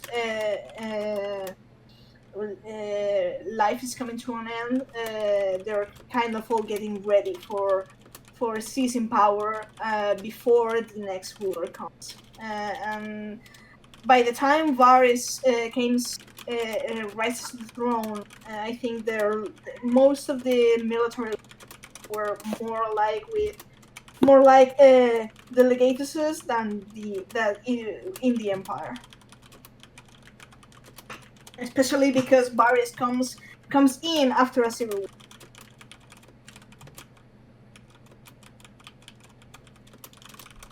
From a military perspective, that's always kind of the risk with military troops. You always wind up connecting to those you fight with, fight under, your good leaders, your brethren in arms beside you. The leadership, especially emperors and stuff, can seem impossibly distant.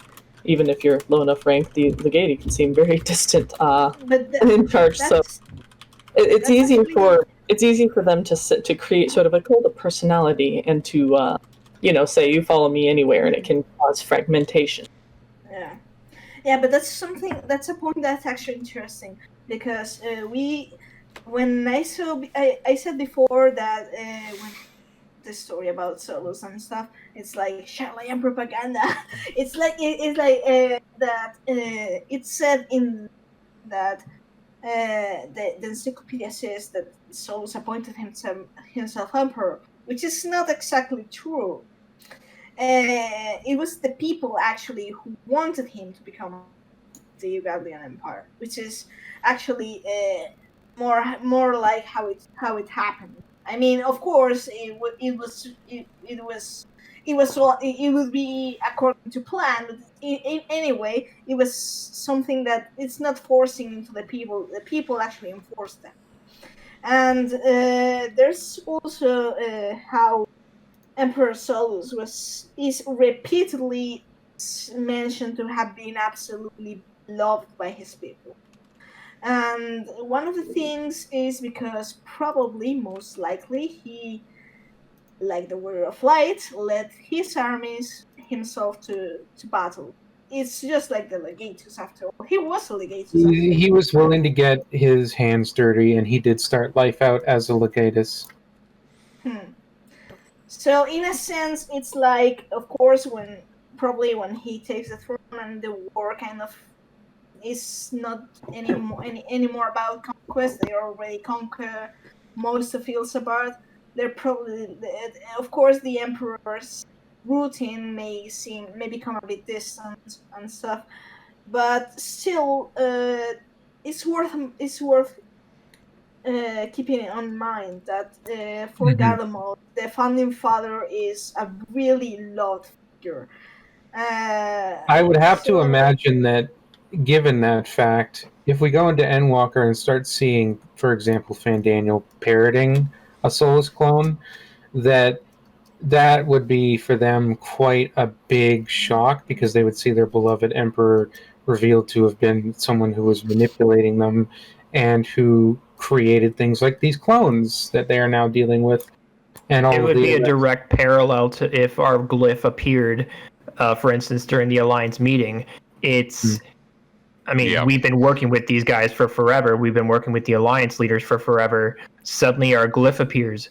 Oh, we've been working with an Ascian all along. Now we can't be trusted. It's been ARR manipulated. all over again. They'll be like, we've been manipulated since the first by an Ascian. Even though all the things were good.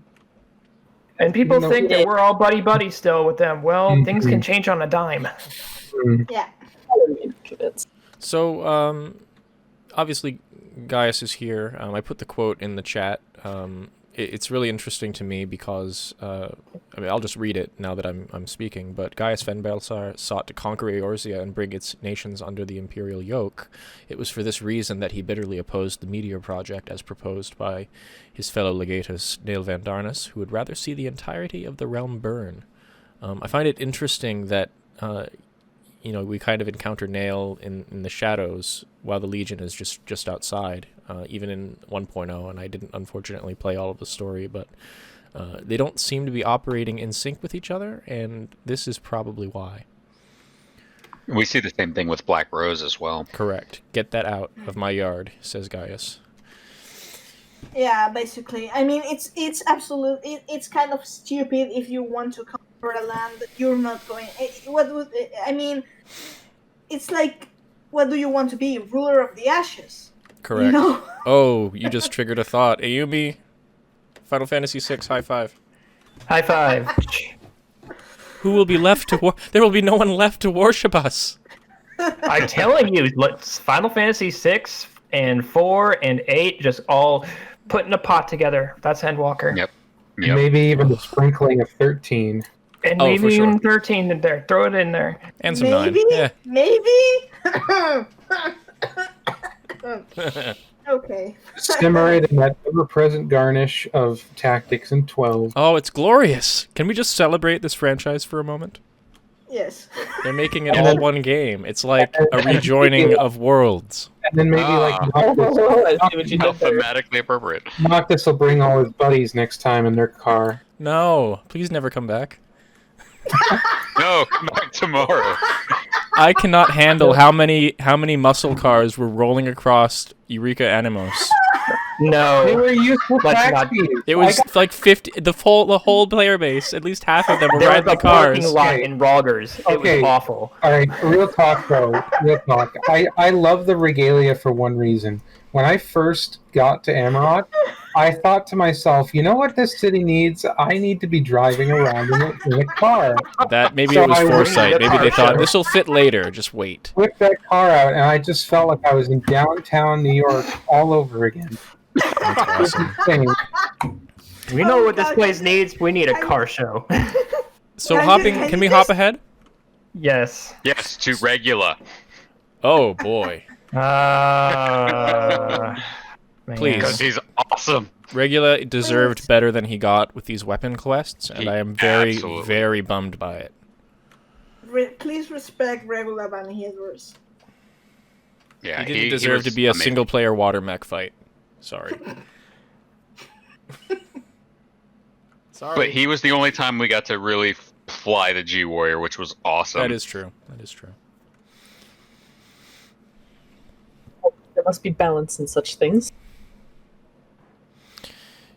So, the next point we actually had, and we've touched on it a few times, is the War of Succession when Solus actually passes.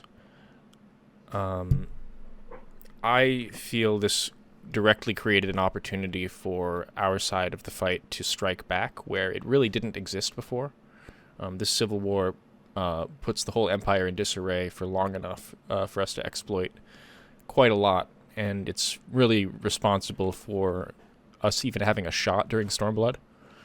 And it strikes me as crazy that this was by design.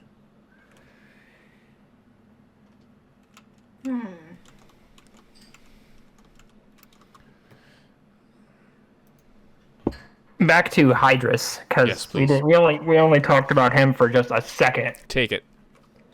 Because the first time we come across him was in the weapons quests. Was actually not in the weapons quest, no. we actually came across him in the MSQ a couple of... Sea of Clouds, it's first time. Sea of Clouds. Yeah, and he was actually a boss in the Aetherochemical Research Facility too. Not a very tough one either, so I'm upset about that as well. But he just seemed like a character that could have been used a whole lot more.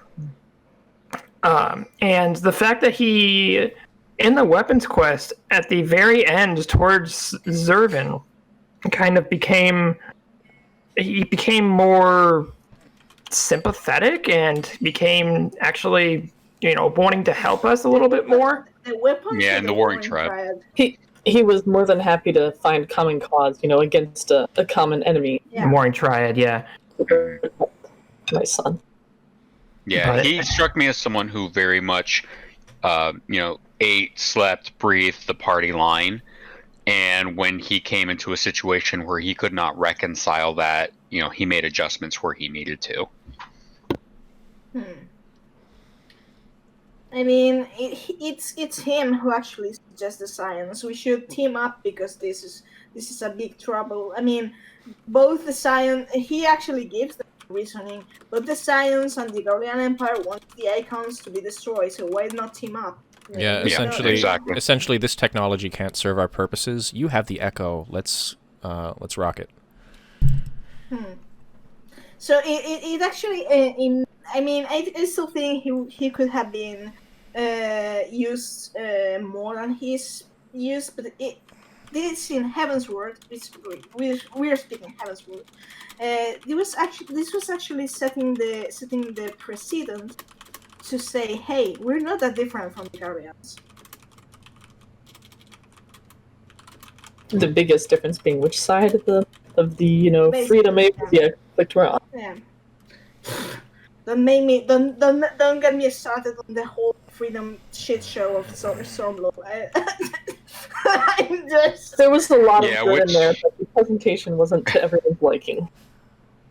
Yeah, which side of the border are you on? Are you on the border that oppresses regularly and, breaks treaties, or are you on the side of Garlemald? I play a Duskwhite Ellison, so, I may have some opinions. I mean... Just thinking about how I'm a Moonkeeper, and when I got to Gardania, I was like, oh, this is uncomfortable. We're all criminals? Excuse me? Mm-hmm. I'm from Ishgard. I don't know what you're talking about. Oh, the genocide state. Oh boy. It's like sometimes I have to say, and probably some of you may agree with me, that when the Garleans actually call the Orsians savages, well, they're not that entirely wrong. They're not. Because can we talk about how different is the treatment the Garleans give to the people in the provinces generally? Because of course there are jerks everywhere, but in overall the treatment that we've seen, thank you Bojack Westline, how the Garlean Empire treated the people in the provinces that would not cause trouble. Compared to the Orsian treatment of the Beast Tribes. Part of what makes it an interesting and nuanced story. Yeah, and really, aside from Bosnia, the only provinces, aside from Bosnia and Dalmasca, that we've really seen are the ones that were under Xenos. And I again, we're going to emphasize that that's not imperial policy. That's a single... What? That's Xenos. Yeah, Xenos. In fact, this is Xeno. helpful. This is a helpful Bad. thing to mention because it explains a lot of why Varys hates his own son. Aside from the monstrous strength he has, a monster is not fit to rule. I think was stated for a reason, and it's probably his treatment of the provinces and utter brutality. And gaming the war rather than using the war for a purpose. Right. Until he found a friend. It's actually interesting that if you notice the whole thing of uprisings in Doma, in Bosnia, and Dalmatia happened basically right after Solus died, and Varys rose to the throne. The Lexan Tales actually speak that the problems for the Imperial Majestic Theatre Company began when Varys rose to the throne, and he and his censors began not giving them the founding because they were not allowed to in their work. They were not allowed to criticize the empire, which, I mean, the implication is that this didn't happen under Solus's rule. I mean, which means if the uprisings began after Varys rose to the throne, there's two possibilities here. One is that, of course, during a change of regime or change of ruler, that's the best situation. It's a moment of weakness. So the opposing organizations have kind of an opening, and it's exploited. We see that exploited many times in real life history, and of course that's going to happen. But at the same time, I have to wonder, because of Varys' policy not being Xenos, of course, but being more restrictive and everything, and all kind of trouble. I have to wonder if Varys had to do it with the reason the uprisings began. You know, I don't know if I'm explaining myself.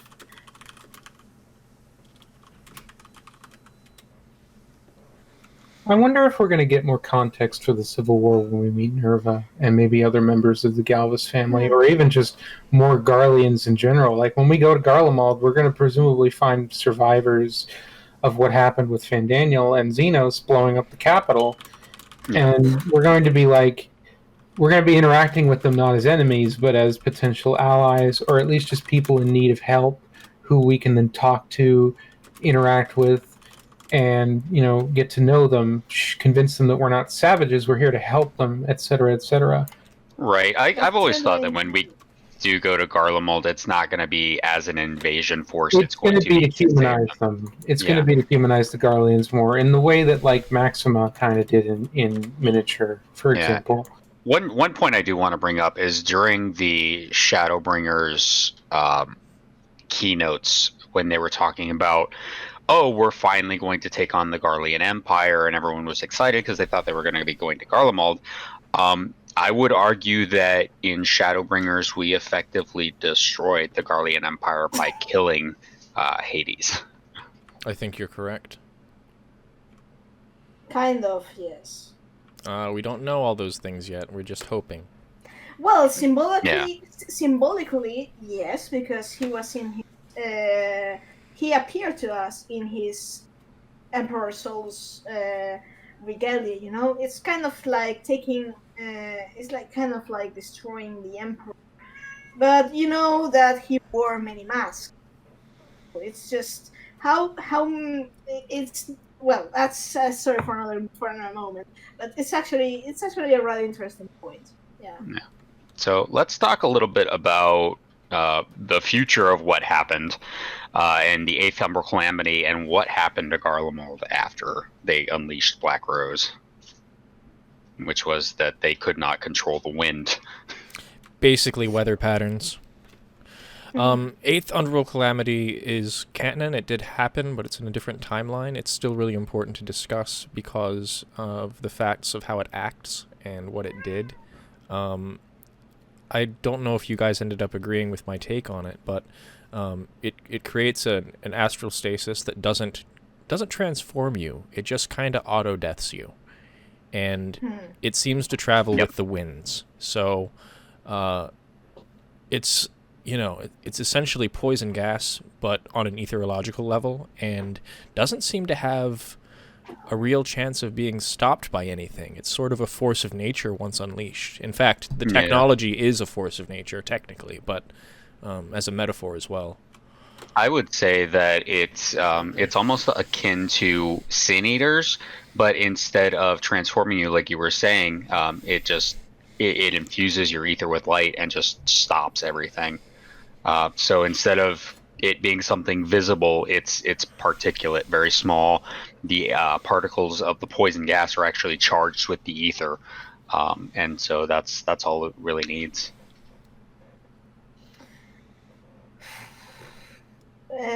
Actually, Black Rose screwed the Garlean Empire. Yes, it did. Because the Magitech engines stopped working. Actually, so it's not just it's not just living ether that Organic. It stopped. Organic ether that stopped. It stops all kind of ether flux. So. Yeah, it basically rendered all ceruleum inert. This strikes me as very interesting in context of, is this even a goal the Empire would have pursued? Like, is it just a giant whoops? Because, I mean, outside of Hades, The Empire made a whoops. I mean, it's a big time mistake. Like, they blew themselves up. And I don't think that it was time yet. It strikes me like, I know that, for example, Allied was taken out at its height during its rebirth period, but like, it seems a little early when the Empire's only been 50 years. It's only been 50 years. I would have to say though that there is a bit of a difference in the sense that the Allegan Empire almost seemed to disintegrate all at once. Yes. In its history, whereas Garlemald isn't quite dead yet, even without its capital. Like, there's still a lot of people and a lot of factions involved that we're now going to probably be thrown into that messy situation, that aftermath, and forced to make allies with whoever's willing to work with us, essentially. Like, potentially Nerva. And seeing the aftermath. I truly want the Garlemald restoration. Because, I mean... It wouldn't be just it would be a reformation. It would be a reformation, I would think. Yeah, Under Gaius Van Baelsar. Well, that wouldn't that be a fucking funny outcome if they honestly, with how the story's with how the story's going, I'm pretty convinced that we're gonna put him on the throne, and instead of Garlemald becoming this frenemy nation, it's going to become more of an allied nation, because after everything Gaius has been through, he's got no interest in conquest. And I would also think that Nerva might not be the best choice in the sense that people would be pretty tired of Galvus at this point, having learned that their founder was an Asian, Varus was incompetent, and Xenos was like crazy. A murder monster? A murder monster. So it's like, maybe we should try someone else. Can we try a sensible ruler, please? Or even like a different form of government. You know, like they have a Senate, don't they? They have a Senate that doesn't really like do as much. It's inert, but it could reactivate. It could reactivate, exactly. It's, I think, a vestigial part of the original Republic that kind of mirroring the Roman Republic in that sense. So they could totally take that and empower it with a Gaius or whoever as like more of like a head of state government. I'm not so sure. I would like to second the kind of the underdog story of the line of the second son that was deemed to unfit to rule. Because the way I see it, it seems that maybe it's a line move that actively encourages art and knowledge and stuff. That would be nice to get the brighter innocence branch of the Galvus family, because we know it's not just black. It's not just the main line. There could be candidate branches, like cadet branches. The only thing, I mean, of course, I could be wrong. It's just that I don't actually see after the whole 14th Legion fiasco and stuff. I don't actually see Gaius becoming emperor or ruler. I think he's kind of reluctant, especially after the whole deal with his kids. You know, To be frank, reluctance makes him a good candidate. Exactly. I agree. You don't want someone who's eager for the position, essentially. That I mean, it's true, but at the same time, I think Gaius would be a great advisor. Screw it, we'll put Fordol on the throne. Wow, wouldn't that Wow. a strong woman leader? What a concept! You say a good compromise leaves everyone unhappy. Except for Dora. She would be. I mean, she would be quite a leader. Yeah. Don't kill me, guys, please. Maximus Place is the dead, Empress man. on the throne. Yeah. Legit. While being quite classist. Please. While being quite classist, I don't see essentially a plebeian being brought up to the. You just say plebeian? I did. I don't see that happening. Like I got a legatus certainly, but I don't see a regular citizen officer making it. Yeah, especially one who betrayed the I Empire. was going to say a provincial. We don't actually know if Solus' wife is still alive, right?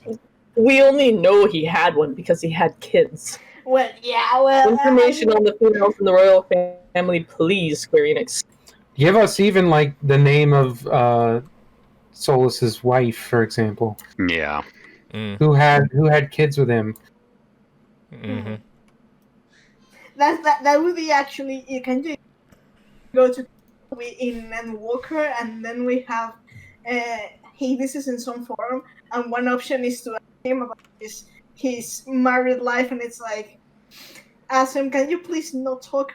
Can you please not bring that up? That's my personal life.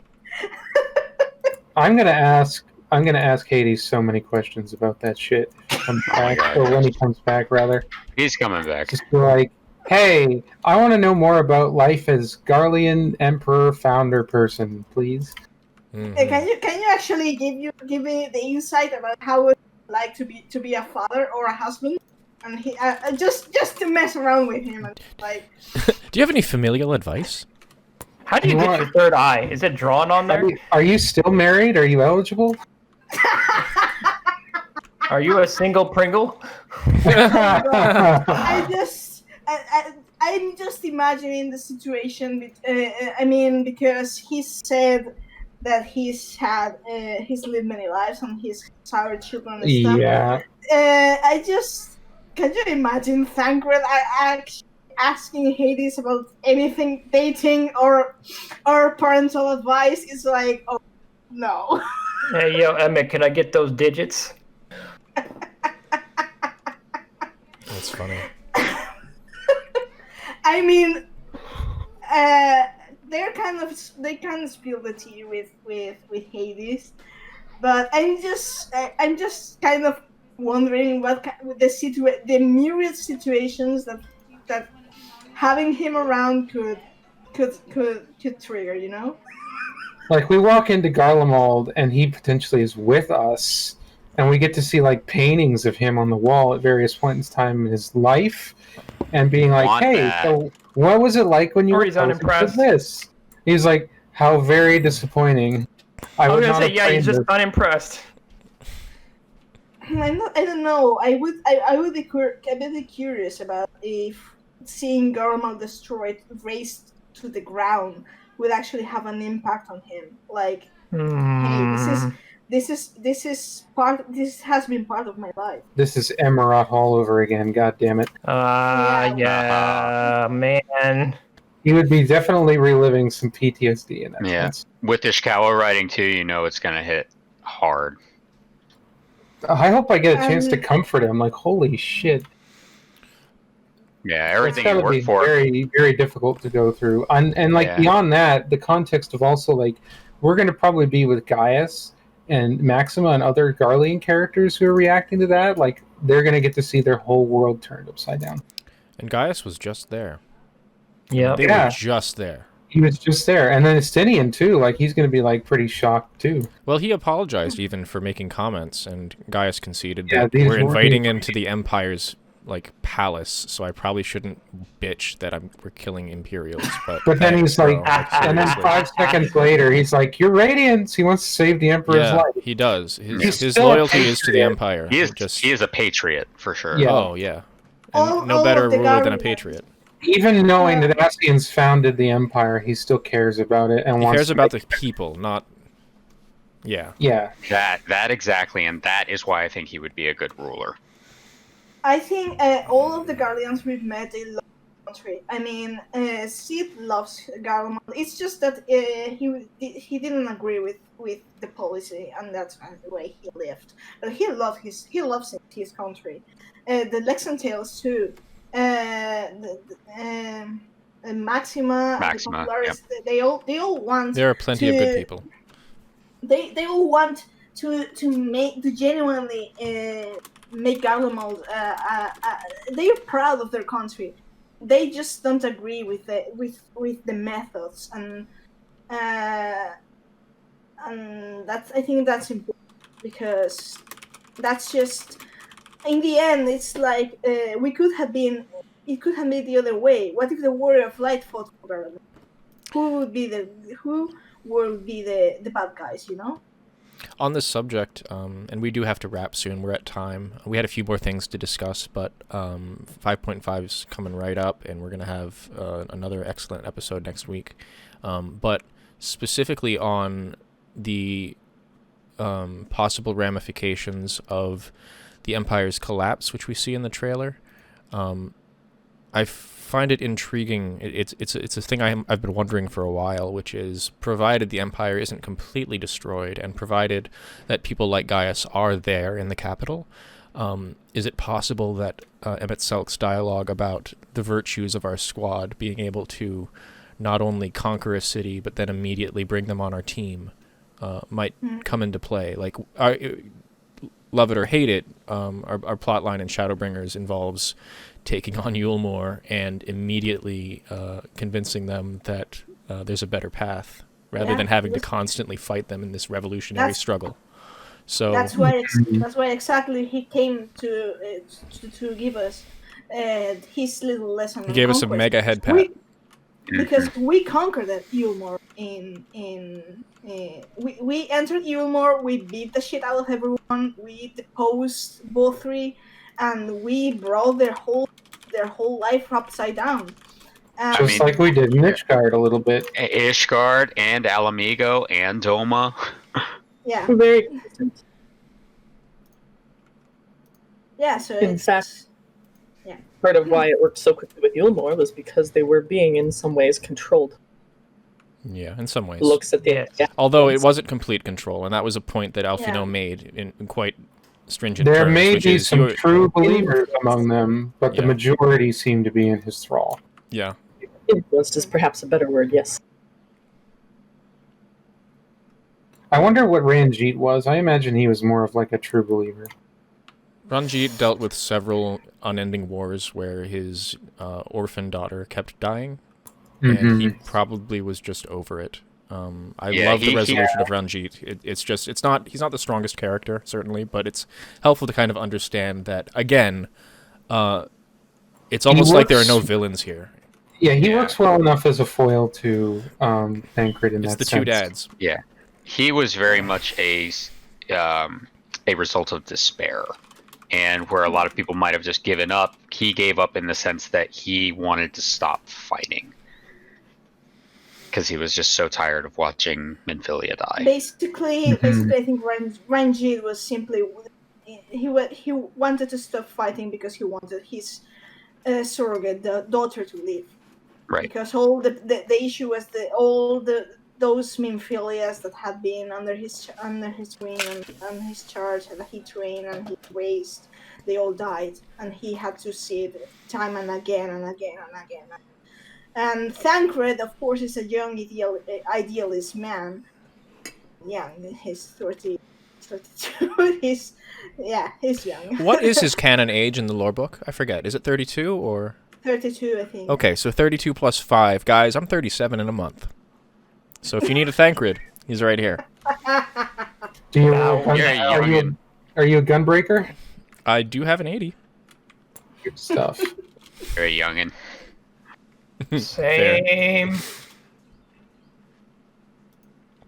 Well, okay, so is that a good time? We're about to head, I was gonna say we're 10 minutes over, but that's a wrap for this week. Yeah, Garlemald was really interesting, and I'm glad we had a chance to talk about it. And I look forward to seeing what it'll look like in Endwalker, like in full. Yes. Even just their train system, like seeing like the difference between Eorzea and something like Garlemald. I agree completely. Just one tidbit of trivia. If you've gotten all the blue mages spell, have you taken the chance to look at the lore of each spell? I don't know. Have you?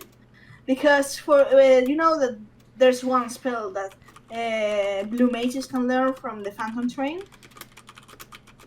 Is it the suplex? Yeah, that one. In the blue mage spell book that there's a little piece of lore that explains how the spell works.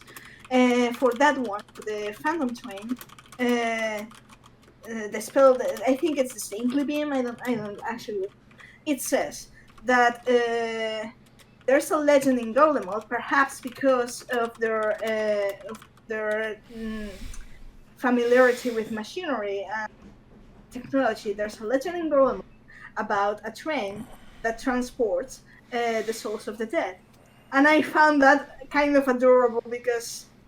Oh, that's kind of awesome. It's kind of we know that there's kind of a train station in Garlemald. There's the legend of the Phantom Train, which is of course straight from Final Fantasy VI. And there's a thing, this kind of an adorable tale that, considering that their founder father is the Lord of the Underworld, they have a legend about a train that transports the souls of the dead. That is so cool, and it's true. That's really cool. And also to say, it may be obvious, but the Garlean Empire takes heavy pulls from Six's Empire, both in color scheme, type of machineering, and also plot points. And also, old Soul. Oh my god! I just thought of something. Mm-hmm. Fandaniel scrying into the fire. Kefka looking into the Magitech machine. What a Yeah, parallel. also, Old Solus looks a lot like Gestal as well. Yes, thank you. I was going to say it if you didn't get the chance. I heard what you were trying to say. I think that Garlemald is a really well done blend of Final Fantasy Gestal Empire and Final Fantasy XII Arcadian. It almost has like a lot of little pieces of a lot of the different empires, but it certainly takes the lion's share. Fandaniel. The lion's share of inspiration from those ones. I would like to think the Arcadian Empire definitely has a bigger influence on it. Albeit from 8 as well. Anyways, we talked a fair bit more. Yeah.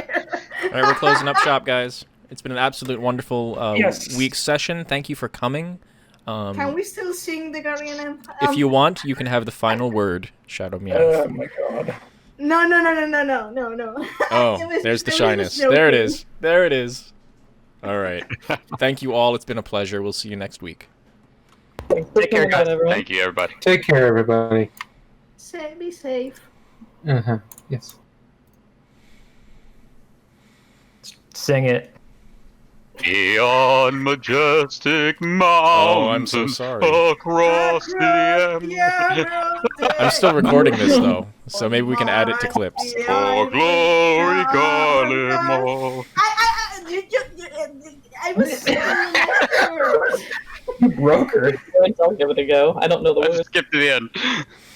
It's fine. Thank you, guys. Anyway. Thank you, everybody.